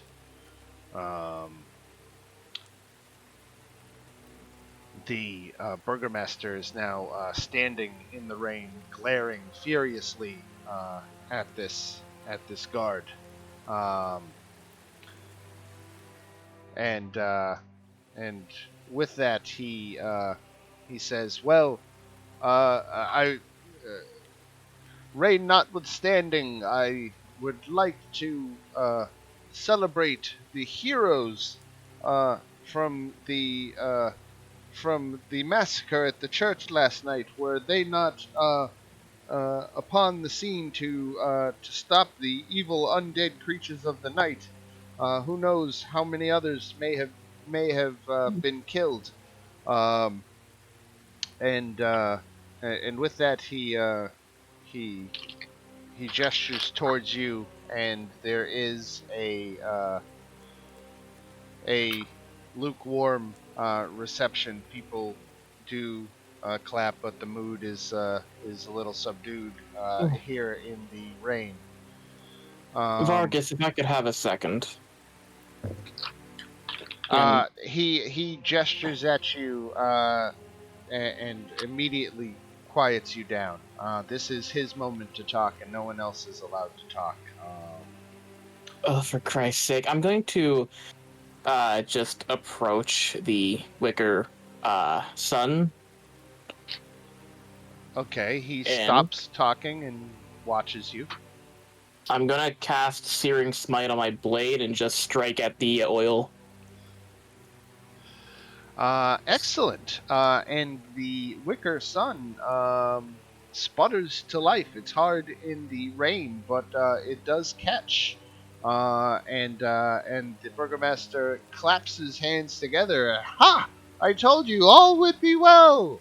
Our heroes have saved the day again. And he begins applauding and compels everyone else to applaud appropriately.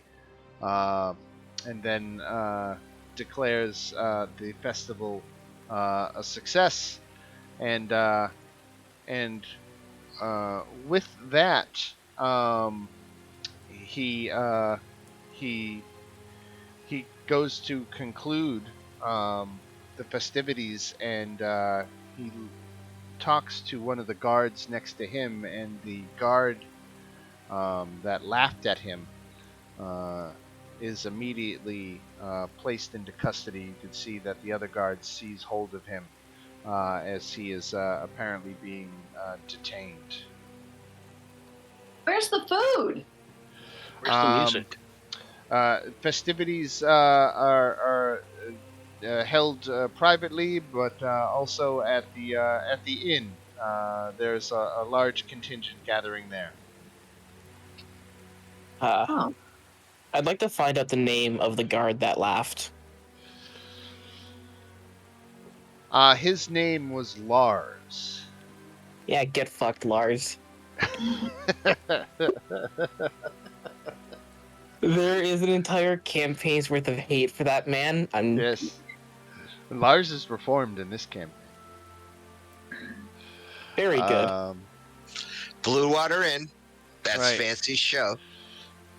Yeah. So you can. Come back to the inn. We'll watch some music.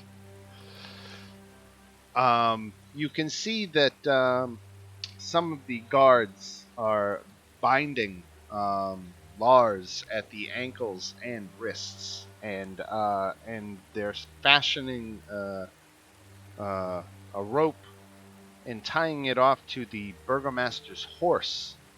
And the burgomaster mounts the horse and begins riding away, dragging Lars through the streets in the mud behind him. Can I catch up? Catch up to him? Yeah, I mean he's not far. No, I want to slice at the rope. One of the guards reaches out to you and says, "I wouldn't do that. He's likely to order you be tied up next to that guy. Is laughing illegal here? Laughing at the burgomaster. He was laughing at the sun not lighting. I'm taking at the rope. I mean, it was kind of funny. It was funny. Was funny.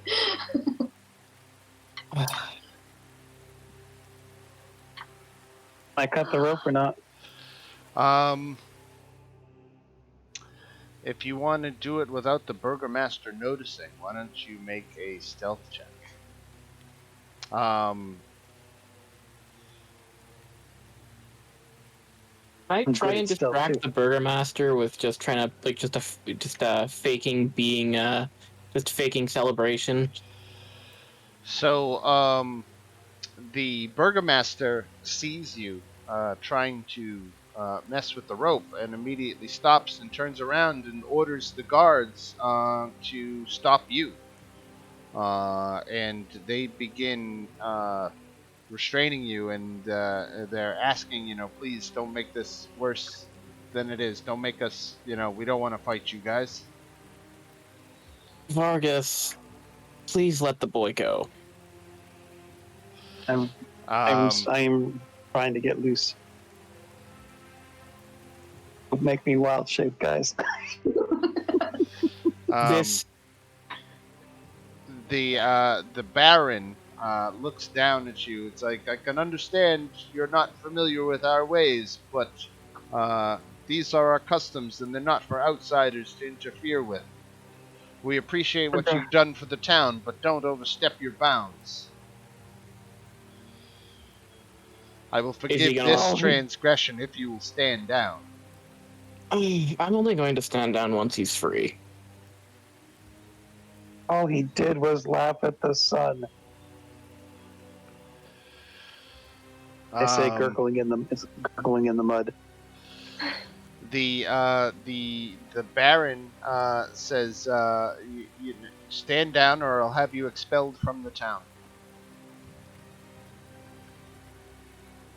Honestly, don't see how that's a loss to us, but They have some supplies here. I think we need, like the wedding dress if we ever want it, or The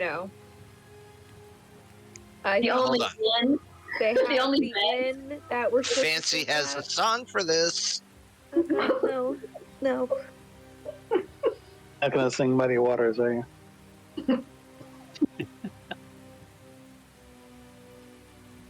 Oh. No once. I'll shit. I'm not gonna. Can't stand watching this though, so he's not gonna look. Wait for Let's Fancy to just sing. walk away while we still can. We understand we've overstepped, and you won't hear much else from us. I I go. would expect not. Discretion is the better part of valor. I mean, he was dragging a guy around on the mud and laughing. Yes, and it'll probably kill him. It's hard. What? Well, You're not trying to actually one kill thing, him, are you? yeah, one thing you do know is that justice rarely comes to the point of killing here. They don't have, frankly, that many people to just murder people. That probably wouldn't be tolerated. But locking people up for a few days and roughing them up, certainly he's pushing his luck. But he's not a murderer. He expects this guy to go back to being a guard after. This. Yeah. All right. Okay. Yeah, Well, you okay. gotta. It's as hard as it is. Because have to think about it, sometimes walk where's away. this gonna where's this guy gonna go?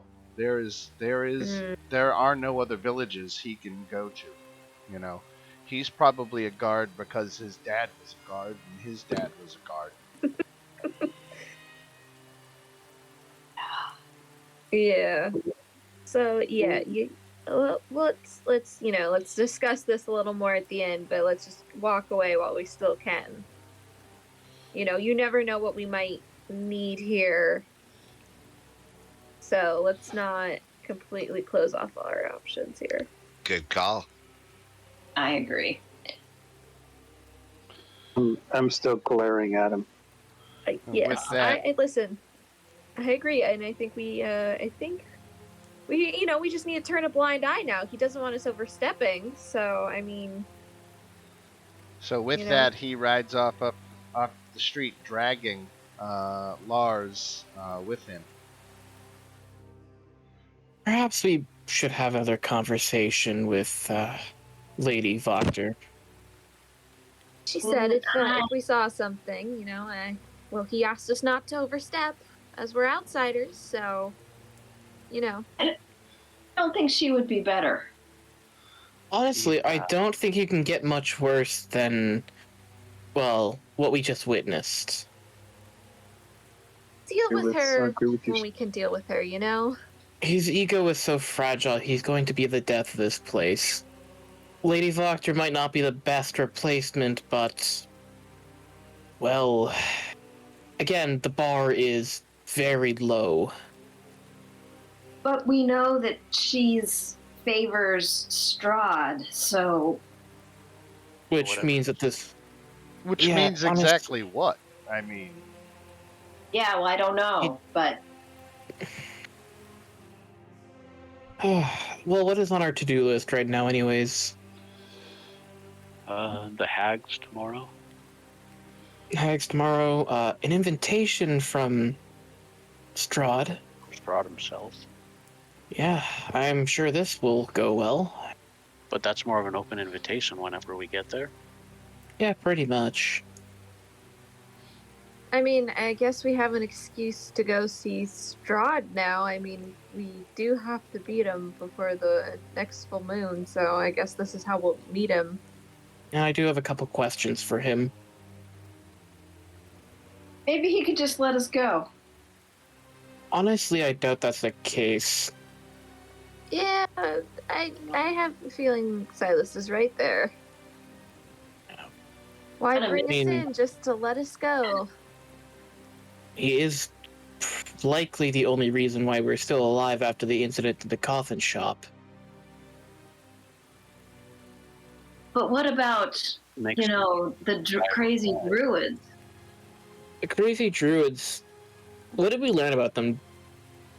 Like, did we learn about who they revere? Strahd. They float. Strahd. Yeah. Float. Okay, I just don't want to metagame. All right. Yeah, 'cause he's- Well, I mean, the druids are a bit more volatile, but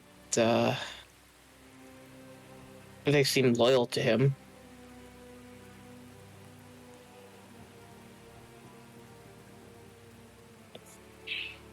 What other things do we have going on? Just those two?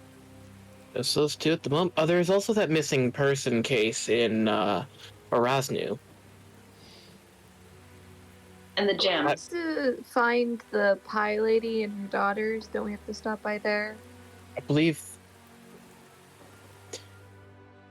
Yeah, there is that.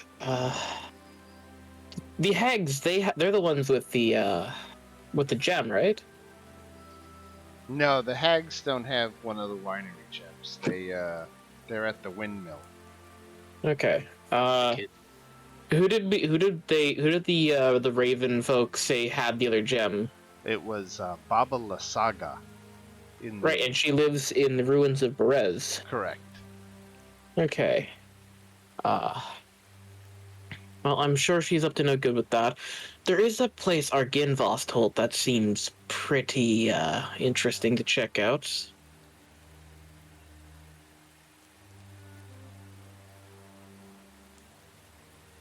What's that? It's a Oh. castle some of them had talked about. Like a fortified manor. We could go there. We could go there. It was home to an ancient order of knights that existed here in the valley that in the years before Strahd came and took it over. They actually had a last stand against Strahd's forces hundreds of years ago. And they lost. Another castle we could see from Fresco was the minus the abbot was. Some castle we could see out in the distance. Right.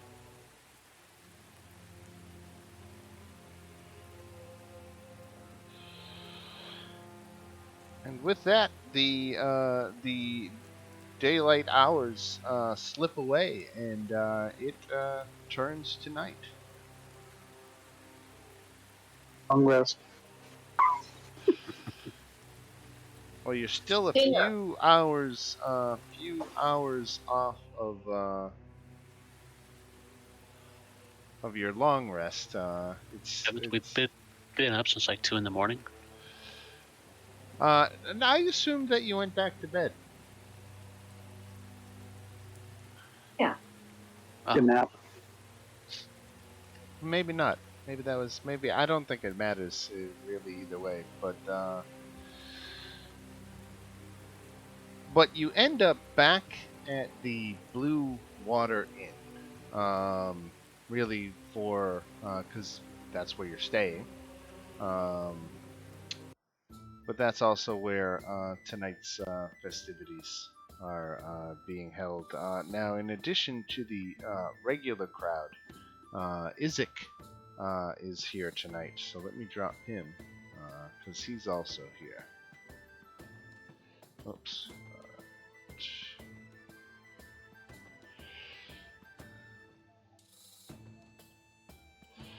So he's here. And other than that, it is the regular crowd. Oddly enough, the only people missing are Nikolai and Carl. They are not here tonight. But Fancy insists on being the headliner. It is the Blue Water Inn. Who is this person? It's all black for me. That's Isaac. It's a different token. Go down towards the bottom of the Danica. down below. Oh, okay. Sorry. It took me a little while too.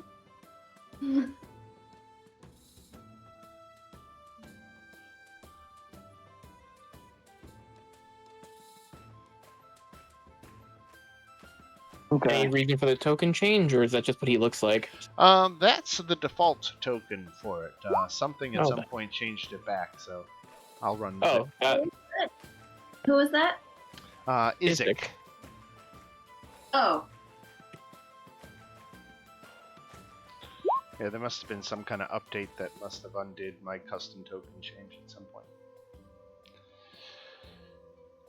So be it. that's okay.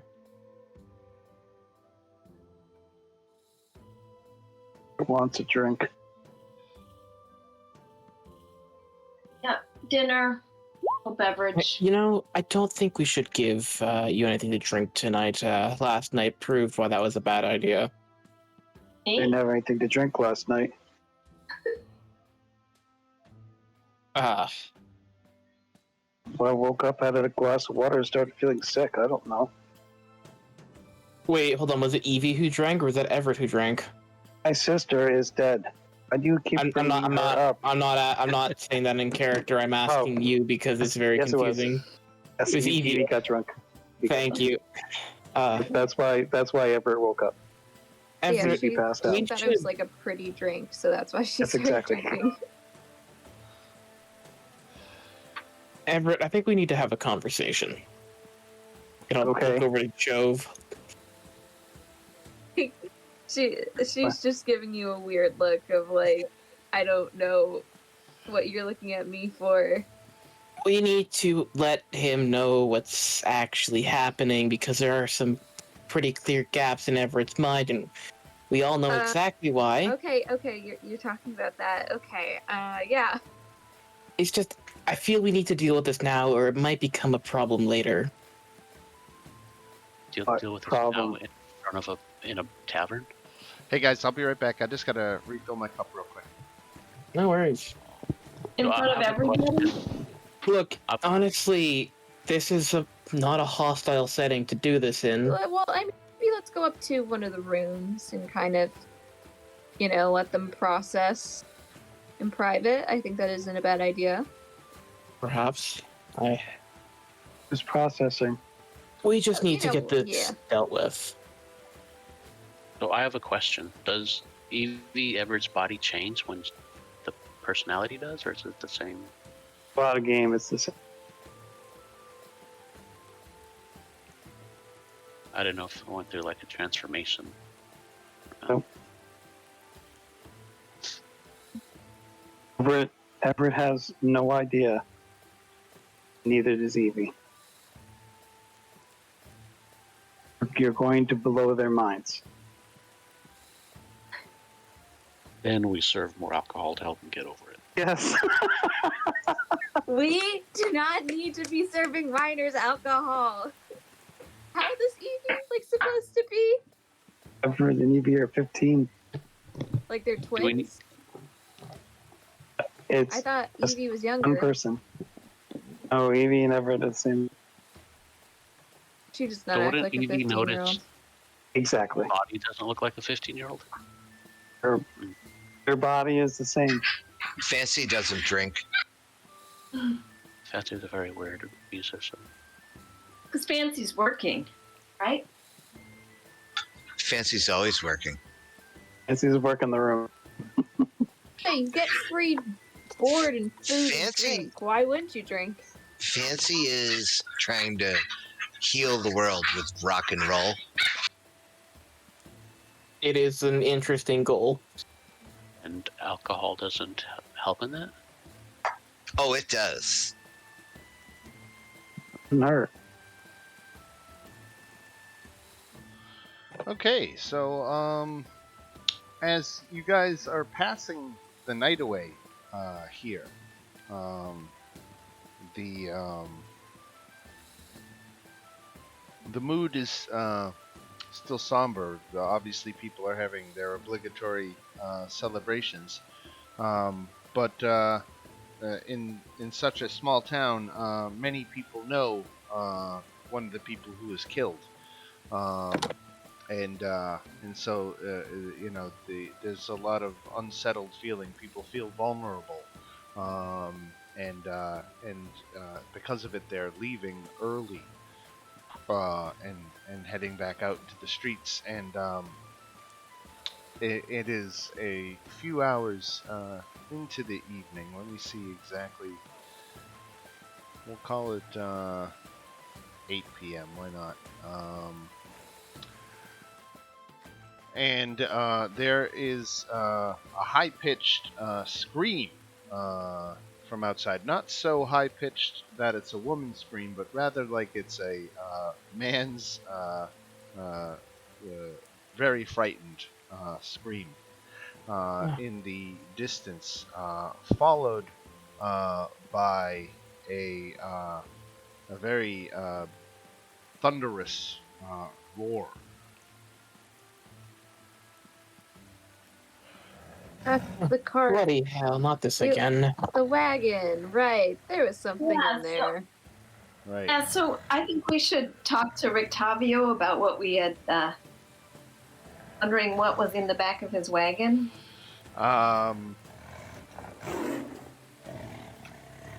He immediately jumps up and says, "Oh dear," and makes a run for the door. And he's not the only one. A bunch of other people are running, including Isaac and others. And I'll drop us back on the main Valaki map. So the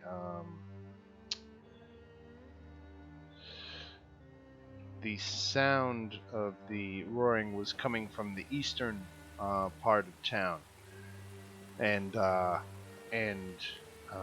it's some distance away,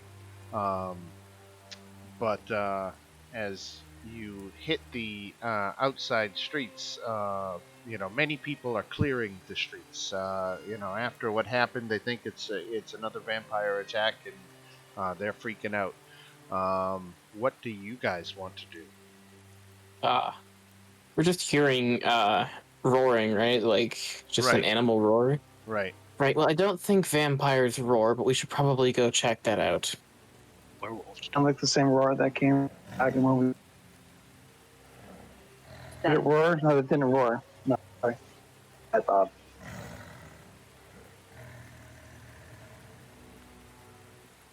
If you can hear that roaring and growling. Would you like to know more? Yes. Yeah, we better check that out. Rictavio begins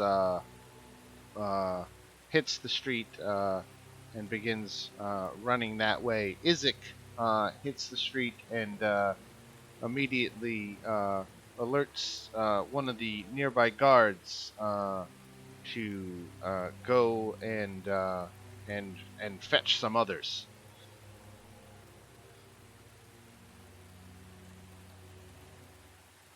Is that down here? That's toward the town square. The the the screams seem to come from further down this main boulevard. I see it. If it's in a mood, he's running.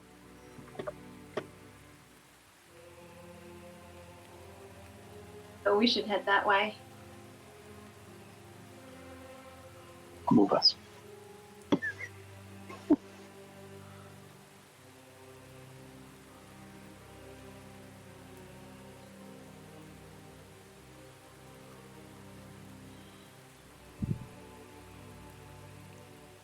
You can hear the growl echoing through the streets, but it's hard to pinpoint. It seems that this creature is on the move.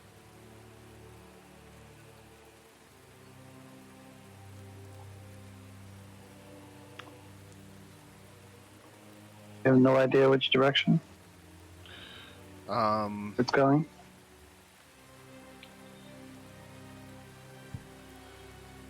I guess make a perception check. Or I guess get everybody make a perception check. Oh, this is a really good stat. Oh, yay! Yay. Nice. Let's. Nice. My. Okay, so this is frozen. I gotta reload my game. Alright. Sorry, my That's all good. game's frozen. I just realized the browser was not moving. All right, I think we've got Oh. 4 above 20. So you're definitely picking up the growls coming from this area now. Those are the growls of the creature. The screams originated from down here toward the stockyard.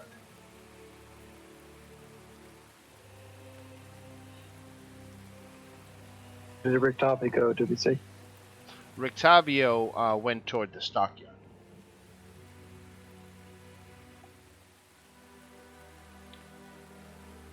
We should go after the creature, don't you think? Yes. Yeah. Yes. Definitely. The brakes, turn around, and back it up.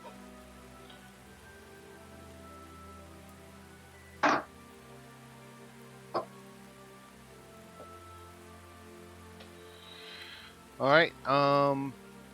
So yeah, why don't you you head this way? You had some pretty good perception checks, and you get back into this corner back here, and that is when you actually locate the creature. It's obviously not to scale for this map, but the scale is to the scale of the size of your token. So this is a large creature. It is a large saber-toothed tiger. Ooh, And a spare. it it has a collar. Like a pet. Like something, right? And if you want to approach this thing, I'm thinking it right now. It's in a defensive posture, all hunched up and like it's ready to fight, fight or flight. Oh no, that's not good. Let's see. What can the ranger do in this situation? It sounds like your job. Yeah. Yes, I actually do have something. I'm going to use speech of beast and leaf, and I'm just going to I'm gonna. Oh, sorry. I was gonna give you enhance ability for this. I was just going to say to it, we mean no harm. See if that eases it.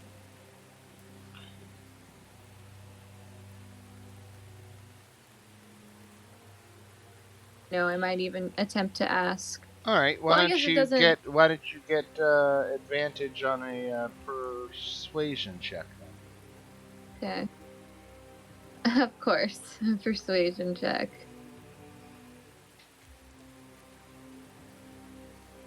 You get advantage on it though. Oh, I do have a bit. Right.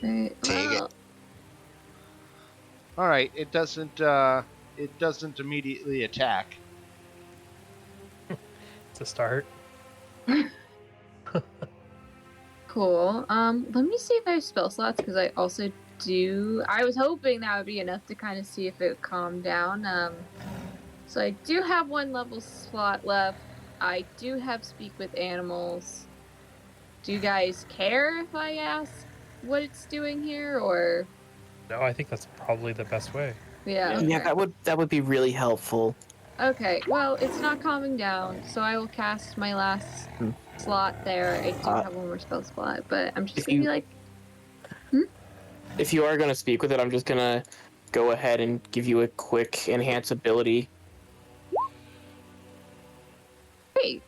Awesome. And go ahead. give you Eagle Splendor, just advantage on charisma checks. Great, thank you. I need that. Yeah, so I'm just going to ask it, I can tell by your collar that you're not wild. What's going on? What's up? Why? What's happening? He says, how much can he communicate back? Let's see. Your ability to comprehend the knowledge of awareness of many beasts is limited by their intelligence, but they can give you information about nearby locations, monsters, including whatever they can perceive or have perceived within the past day. So they say that they were in their wagon, and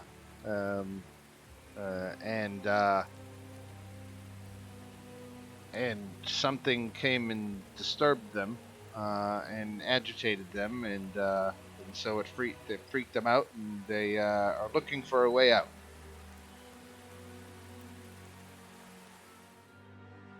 Two humans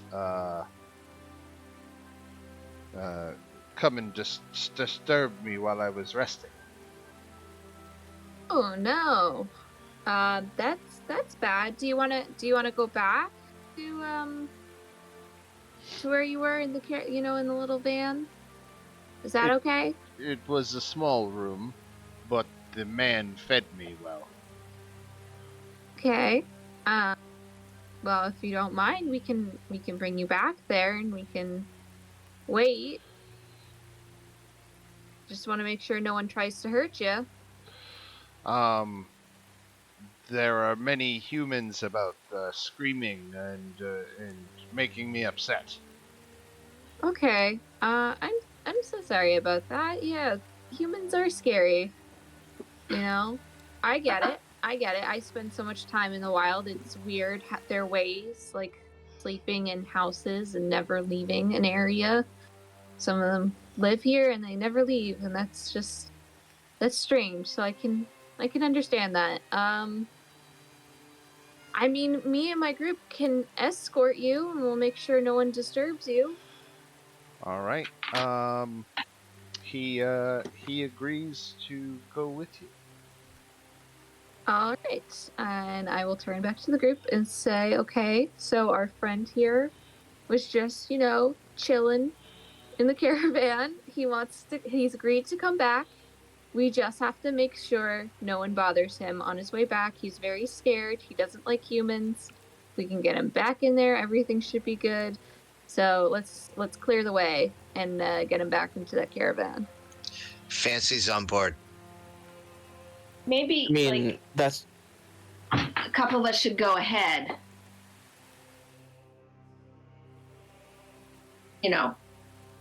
And make sure everyone's out of the way. Mm-hmm. I have no idea how you've managed to talk to that creature, but that's actually impressive. There haven't been too many creatures I could use it on, Well, they all are.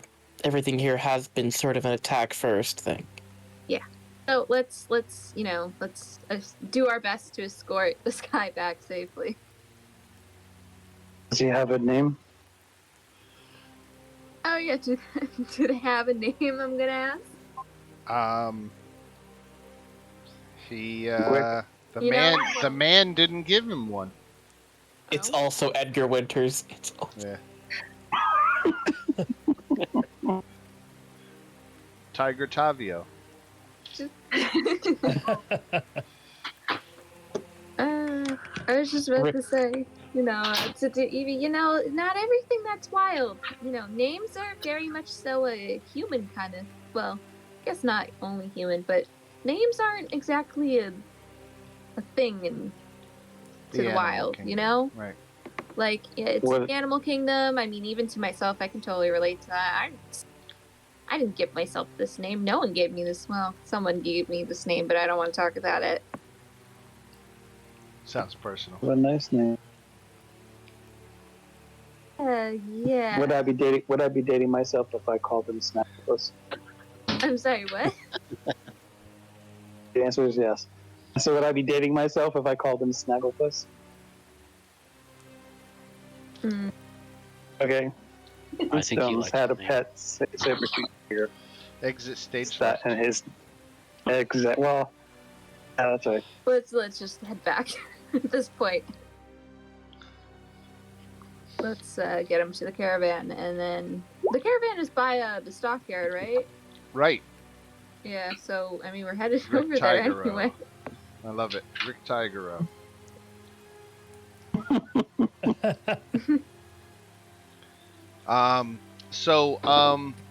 At one point, you had intimated that you kind of had people scouting ahead, to make sure the path was clear. And you come across Izek, and a contingent of 6 of the town guards. And they have been going street to street, hunting for this beast. And Izek sees you and asks if there's been any sightings of it. No, it's gone quiet, and they don't know where it is now. Yeah, we found it and we've calmed it down, and we're gonna put it back in the wagon where it came from. We're under orders to kill it immediately and end the threat to the town. It should have never been in the town to begin with. Who's responsible for this? Well, whoever let it out and got it riled up. It came from a wagon. Whose wagon? The wagon we saw earlier today. We don't know who it belongs to. Didn't have a plate on it or anything. We don't know. So it must be a wagon that was in the stockyard then. There's only so many people it could be. We'll find out. How did you find this out? Find what? We just found we saw the wagon and it was shaking. It sounded like a big animal was in there. And you didn't alert the authorities? No, No, if why? it was a dog, we have no right going into other people's wagons. taking it things was or locked anything? in there. Yeah, none of our and, business. It's not our business to. You wanted us to commit a crime by breaking into a caravan? For all we know, Stealing? it could have been a dog. The owner could have just left the dog in there. And it's a saber tooth. If you're so desperate to get it out, we'll bring it out for you, okay? I promise you, you attack this thing, somebody's gonna get hurt. And after yesterday, after losing all those people at the church, I don't think we want to lose anyone else. So let us handle this peacefully. You can follow us, but do not actually touch the tiger. I have it convinced to follow us, and I think he'll be happy to be let out of the caravan and out of the city.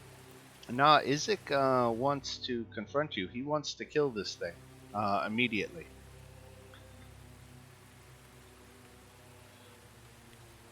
And if you are harboring this thing, he wants you to turn it over immediately so that he and the guards who are with him can deal with this.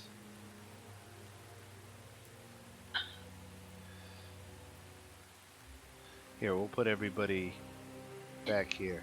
Can you guys all see this? Right, you see all these Isaac. tokens? Yeah, we're by the Emporium. Okay. If I could just have your ear for a second. I get that you're under orders to kill this tiger, but the situation's under control.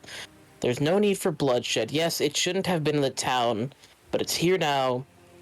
Everything's calmed down. So can we just let it go? We'll get it out of the town. There will be no threat.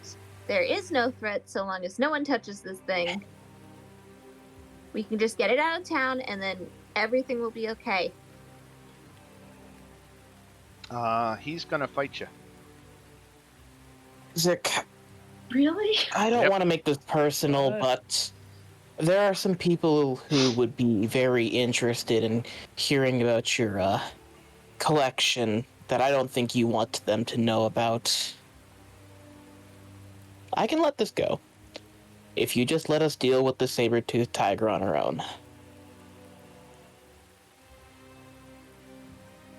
He's got 6 guards with him, so that's 7 on 7. I mean, obviously, you guys would probably come out victorious. I mean, these guards have 11 hit points, let's be real. I'm gonna... How far is my lizard from me? But I'm just thinking, if I'm not gonna meta, he's looking like he's got 7 on 7. He knows you're formidable, and I don't know if he likes his odds. Plus, you Isaac, got this this isn't a big-ass favorable tiger. position. Like If me there when were I'm fewer angry. of you, if you were a party of 4, I think he'd press it. But because there's so many of you, he's gonna say, "So you're taking it, you're putting it back. Then I want it out." And again, he wants to know whose wagon this is. He's pressing for a description of the wagon. All of us. I'm glad you've come to see reason. Yeah, he does. But he's following you to make sure that this situation is dealt with. Maybe you'll know the wagon. And it's right at that point, actually, that Rictavio comes up the boulevard in his wagon, and upon seeing, everyone standing there, including the tiger, he kind of stops the wagon and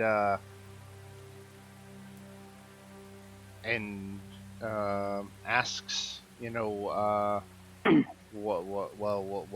what's the situation here? So Rictavio is here now, and he sees that you have the tiger. He hasn't fessed up to owning it yet.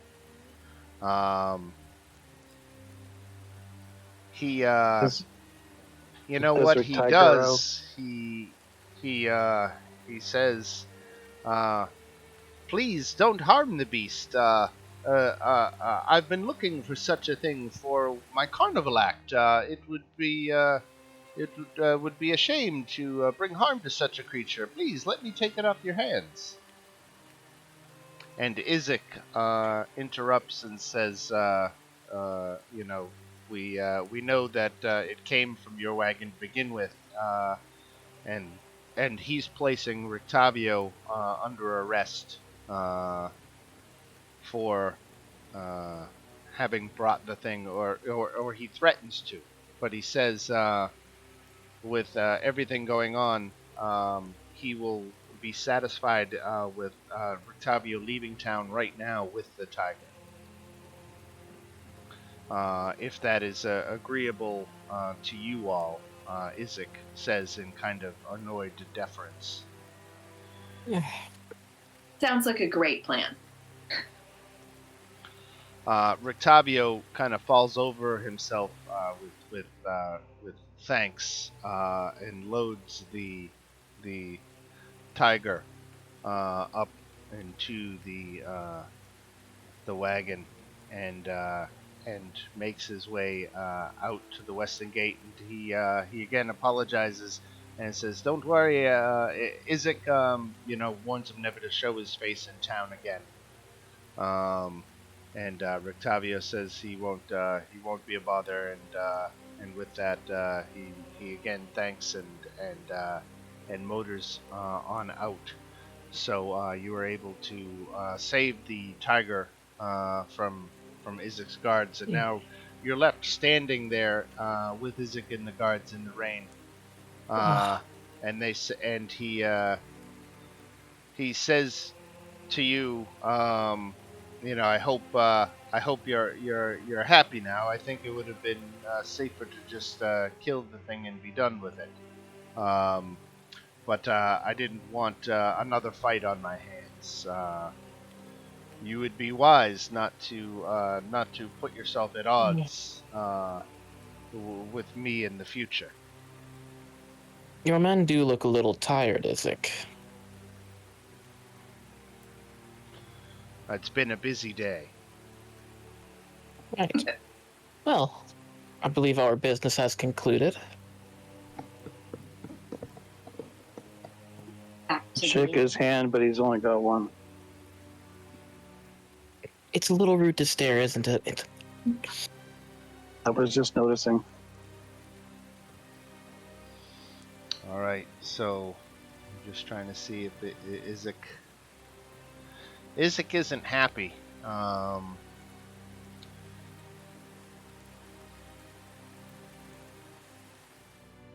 I don't know what he can do about it.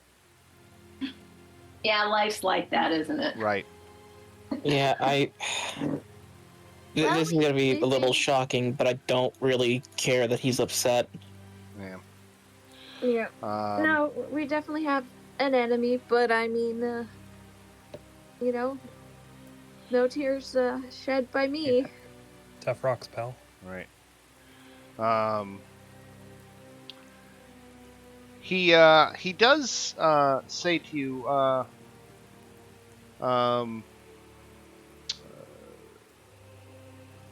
when is your friend Irina returning? And he says it with a sarcastic kind of like he's trying to get under your skin. She will be returning the moment you find yourself unavailable. I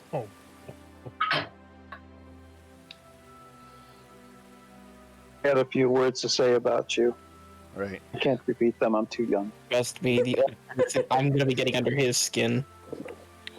Silas, we just avoided bloodshed. I'm not trying to hurt anybody. I just don't think... I'm saying, we might push his buttons a little too much. I know your skills. I don't doubt your ability to get under somebody's skin. Well, if I'm going to be completely honest here, I don't appreciate the insults from Izek, though. I know what game you're playing at. You're just trying to get under our skin, but at the end of the day, well, you know what? I think we're going to end it here. So it's like, why did you care about saving the tiger anyway? Why are you so concerned with killing the tiger? At the end of the day, both plans end up with one less tiger bothering the town. This one just involves a lot less bloodshed. You don't kill a beast just because you don't like it.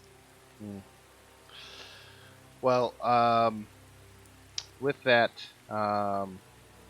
the festival, as it were, was already under a gray cloud because of the events at the church.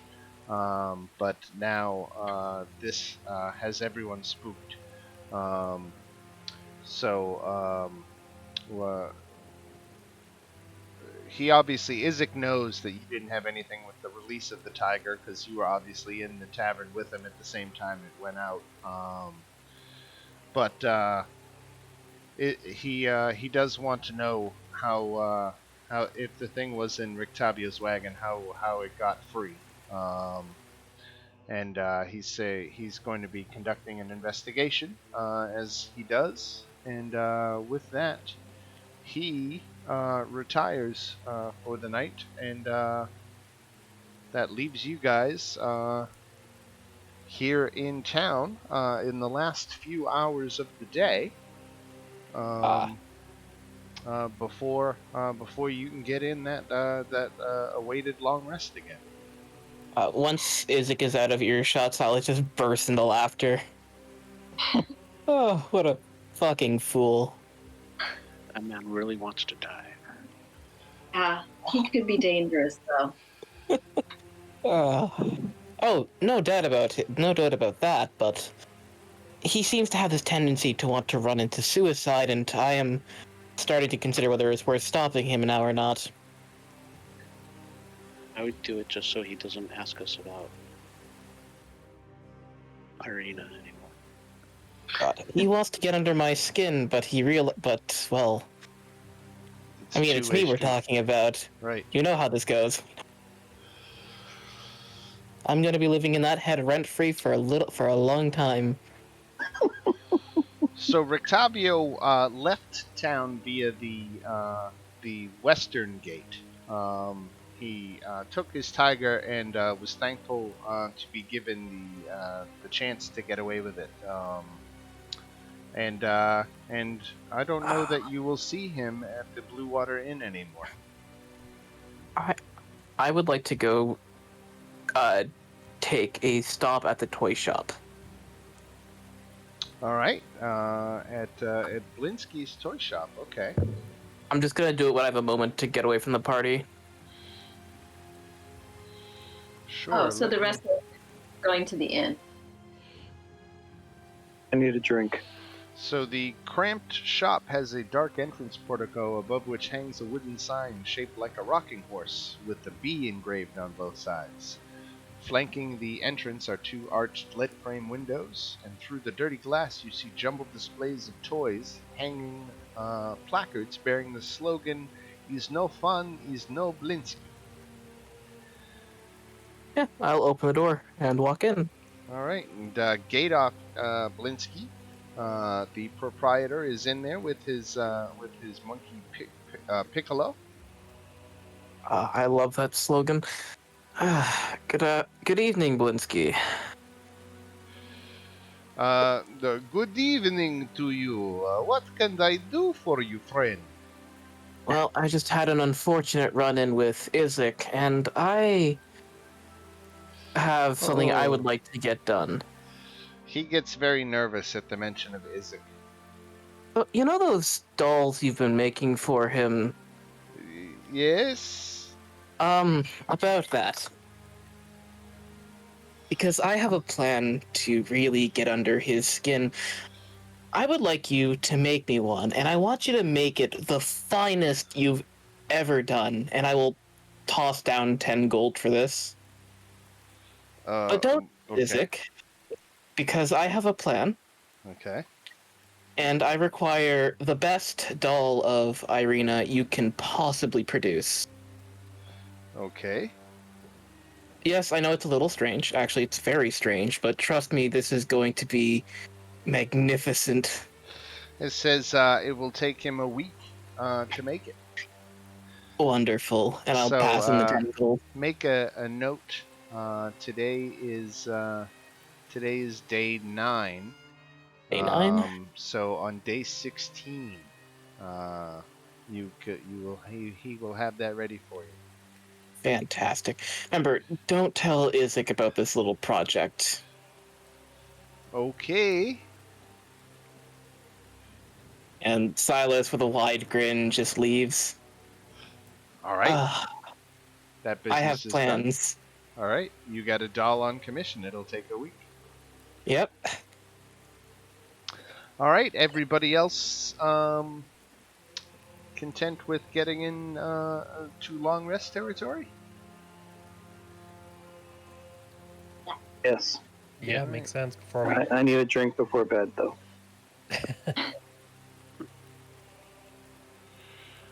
Fortifying ale. Yes.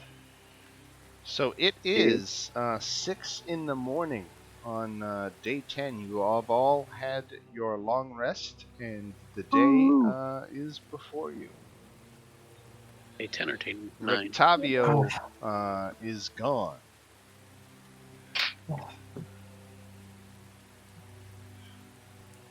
So, off to the windmill? If we've got a full rest, I'm down Yeah. to go. let's Yeah. go. Let's go.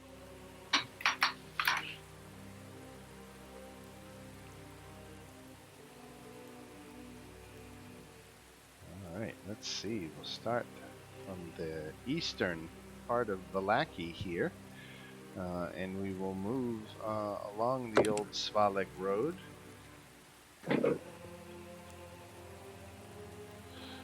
Was Alright. there 3 hags, or do we know the amount? 3. 3.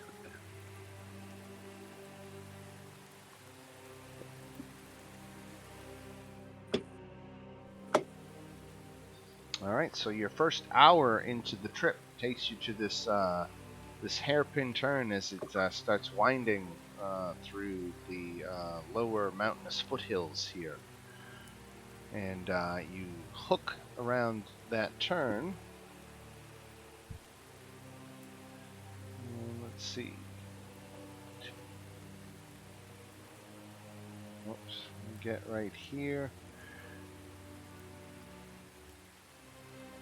And another hour's travel. Ooh, do that trip on the road during the day for 15. So as you're coming up close to the windmill, open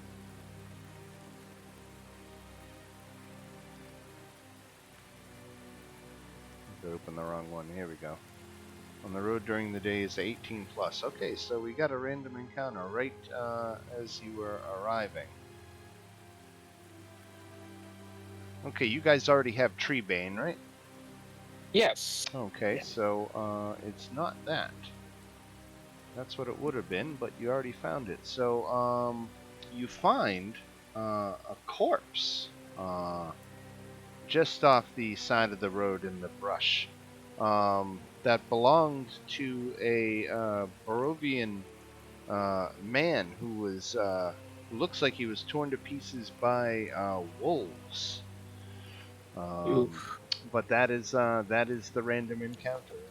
It's just a corpse on the side of the road, so no combat encounter. You arrive at the windmill here in the early morning hours, and let's see here. Let me drop you on that map. I don't think you. This is your first trip there, right? Yeah, this is our first trip here. All right. Yeah, I I think think we skipped it last time. I think Right. we saw. I know we approached it because I actually do have a Night Mother effigy, a Mother Night effigy, because I just stole it.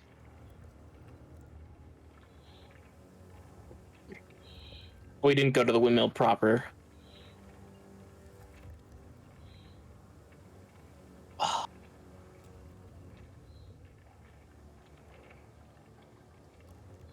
Just give me a moment to set up the tokens here.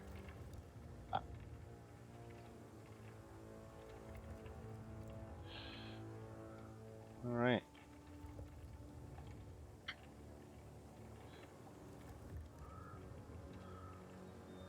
I think I've got handouts for approaching the windmill as well. Let me find that. The old windmill, approaching the windmill. Yep, I already gave it to you, but here it is again.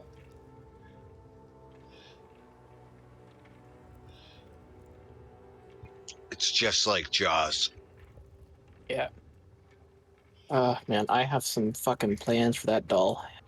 Okay, so the old Sphalic Road transitions here from being a winding path through the Balinock Mountains to a lazy trail that hugs the mountainside as it descends into a fog-filled valley. In the heart of the valley, you see a walled town near the shores of a great mountain lake, its waters dark and still. A branch in the road leads west to a promontory atop which is perched a dilapidated stone windmill, its warped wooden vanes stripped bare. The onion-domed edifice leans forward and to one side, as though trying to turn away from the stormy gray sky. You see gray brick walls and dirt-covered windows on the upper floors. A decrepit wooden platform encircles the windmill above a flimsy doorway leading to the building's interior. Perched on a wooden beam above the door is a raven. It hops about and squawks at you, seemingly agitated.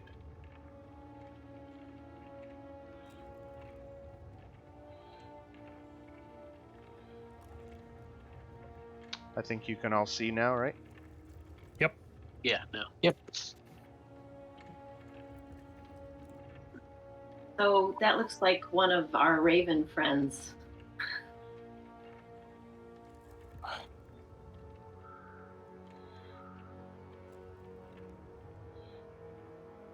Where is it?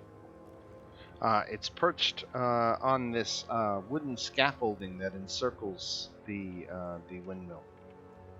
And where's the door? Right here at the end of this pathway. Oh. What's that? That is a garden cart full of supplies.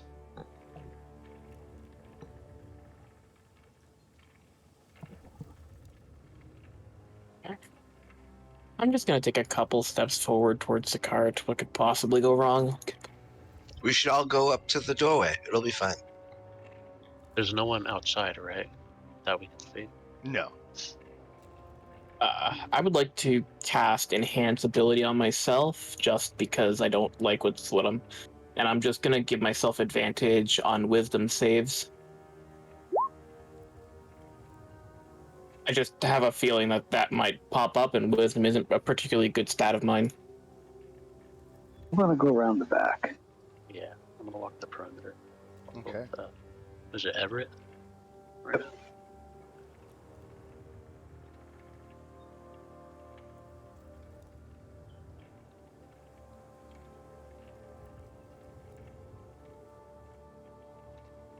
What is that we're looking at? So when you get around the back, you can see the megalithic structures that sit some distance away on the edge of the forest. Let me, I have a handout for it, so we can give it to you. I'll see what that is too. The windmill? Or... Those surround the windmill. They are a few hundred yards away at the edge of the forest.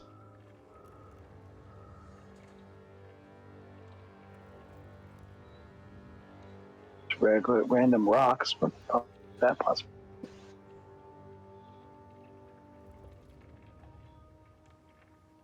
Well, if nobody's here, do we just want to knock on the door? Yes. Do we see windows? On the... Fancy, could you come with me? I think this would be a great endeavor for both of us. Here, let me see. I have another map here. Let me get that set up real quick, and I'll drop you on it just to show you.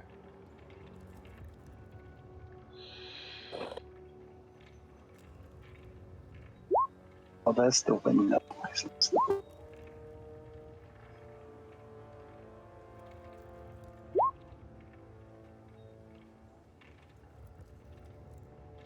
I want to listen to gardening too. Good idea, Velma.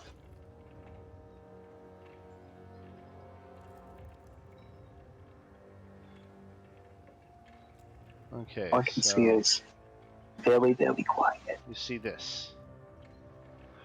I think you should all be seeing the cross section of it now. Yep. Mm-hmm. So there are windows on the second and third floor level, but nothing around the ground floor level.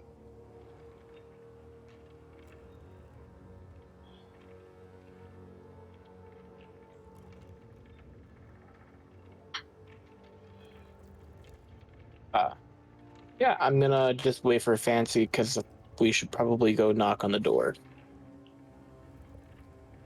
We're walking around the back. Do we see any back door? No other entrance except that one front door. There's not out here, right? Just a garden. Right, well, do you want to knock? Knock, knock.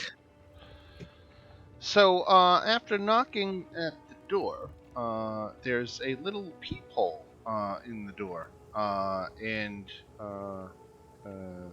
a woman, an old woman, actually you recognize as Morgantha, asks, "Are you here to buy pastries, dearies?" Of course we are. We've come from far away to buy your wonderful pastries.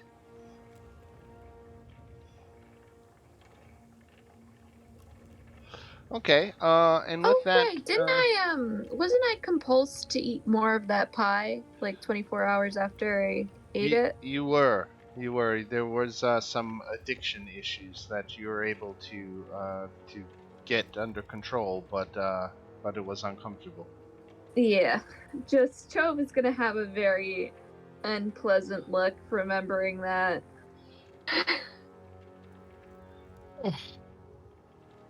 So the door opens and Morgantha ushers you inside as she busies herself playing the part of the welcoming hostess. She clears a small table and pulls over additional chairs for you all to sit down. And Yeah, I'll after step this.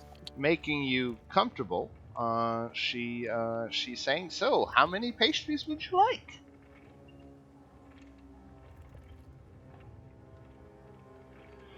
This doesn't look big enough for all of us to fit in there. I'm going to switch over to the other map because it's got the interior. Oh, cool. Yeah, I think we're looking for like a brick. Oh, what? Pastries. What is a brick of pastries? Oh my god. Your pastries. Just kidding. Oh my god. Just give me 1 second to I set see up. the other. I was gonna say honestly. Yeah.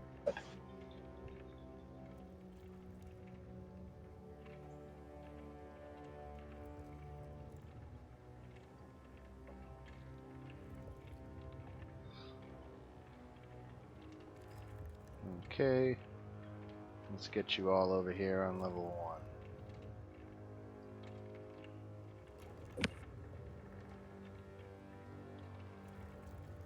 Oh, there goes my vision. Well, we got in. Everything is gray.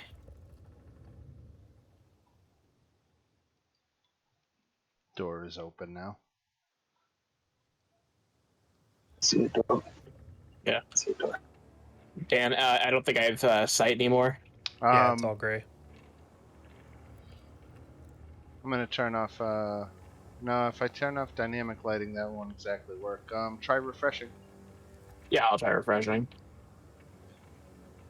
I'll Hopefully this will fix I'll it. try refreshing too. We can't. Sometimes I think it helps if I even refresh. You guys all inside? Stuck outside. I'm outside in the dark. I'm not inside either. Oh, there we go. Sight has returned. Yeah, I'm going to head inside. What could possibly go wrong? I mean, after all, she's invited us in. It'd be rude not to accept that. Wanting to get was Exactly. food. Adam, did you hit F5 or do you reset? Reconnect me. I just refreshed the page and that worked. Yep, worked here too. Oh, that's- All right. So Said F5. Yeah, Right. 5. Yep. The ground floor has been converted into a makeshift kitchen. Baskets and old dishware are piled everywhere, and adding to the clutter is a peddler's cart, a chicken coop, a heavy wooden trunk, a covered barrel, and a pretty wooden cabinet with flowers painted on its doors. In addition to the clucking of the chickens, you hear toads croaking. Warmth issues from a brick oven against one wall, that's down here, and a crumbling staircase ascends from the wall across it. A lovely place you have here. Very welcoming. Yeah, could we have a tour? You ready? You ready to buy? Could we have a tour of your lovely facility? Oh, there's nothing much else. It's just where me and my daughters live upstairs in our quarters here. This is where all the magic happens. Well, I don't know if the rest are buying, but I am allergic to flowers, so the pastries will not go down well. Oh well, there's plenty of others of you who could benefit from something tasty and put a little pep in your step. Great. You know what? I'm gonna be honest. You know, and I'm not blaming you, but I don't think it really agrees with me. You know, it was delicious when I ate it, but a couple hours later, I got pretty sick, and so I just, I'm not in the mood to have another pie again. I don't blame you. It's just I got sick after eating it, and Oh, now well, it just that's the too taste bad, is ruined dearie. for me. You know.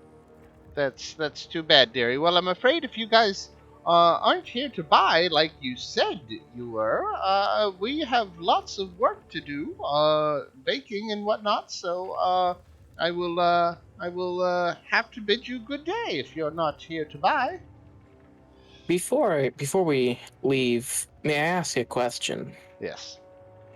And again, I will just ask her the question I ask every NPC. Oh, no, he doesn't, has not seen, who you're Uh, talking about. Can I make an insight check because she seems pretty suspicious with her? Yes. Oh, fuck. Oh, and I have advantage because of Owl's wisdom.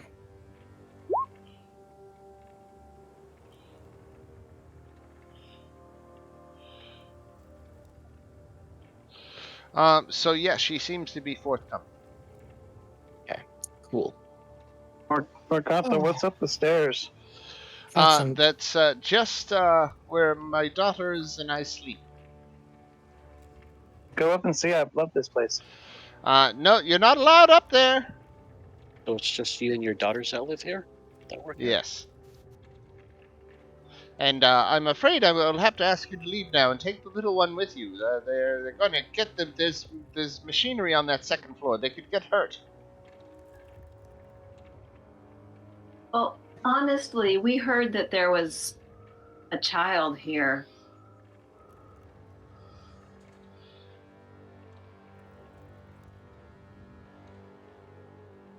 I thought right upstairs.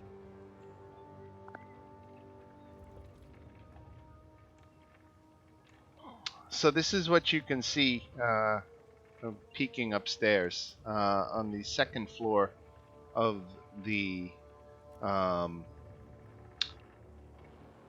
place. There are dirt-caked windows allowing very little light to enter. An 8-foot chamber that is mostly taken up by a large millstone connected to a wooden gear shaft that rises through the ceiling in the center of the room.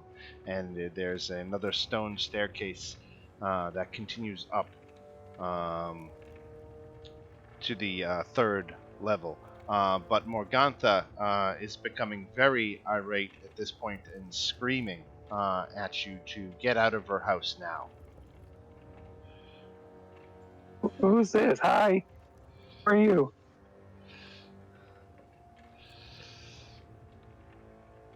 Away. With that, she calls out to her sisters, and we're basically at the start. If you're not going to get out, she's going to force you to get out. And so we Hey, are at the start of a combat situation. Oh. Which is so much fun to run in this little tight little quarters, but I think that's where we will leave off for this week. We will leave off with the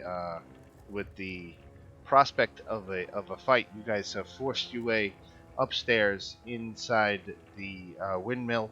You're looking for the child that is reportedly here. Magantha has demanded you leave. You have not. So she's about to throw down. So we will. I would like to say that I did not start this encounter. I was just gonna say this one was Everett. He did not mean to do that. Just so you know. Right. He was just looking up. So obviously, running the entire combat would take us too late now, so we won't get into it. We will just it's perfect. It's right at the 3-hour mark anyway. So that was a good RP session. I know there wasn't a lot of combat tonight, but I hope you enjoyed it nonetheless.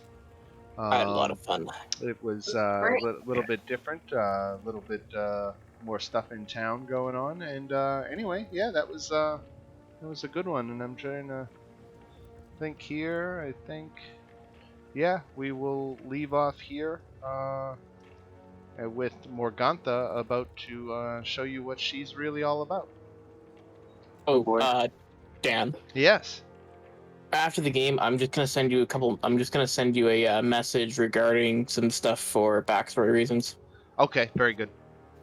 Yeah, none of it's changing anything. Just for if the interaction ever does arise. You got it.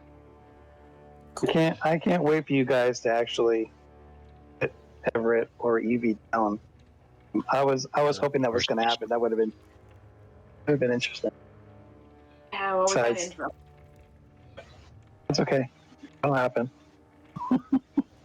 All right, ladies and gentlemen. Thank you again for a good one, and we will see you all next Monday night. Have a great week, everybody. All right, yeah, have a good one. Take care. See you guys next Yeah, Monday. enjoy See it. you guys.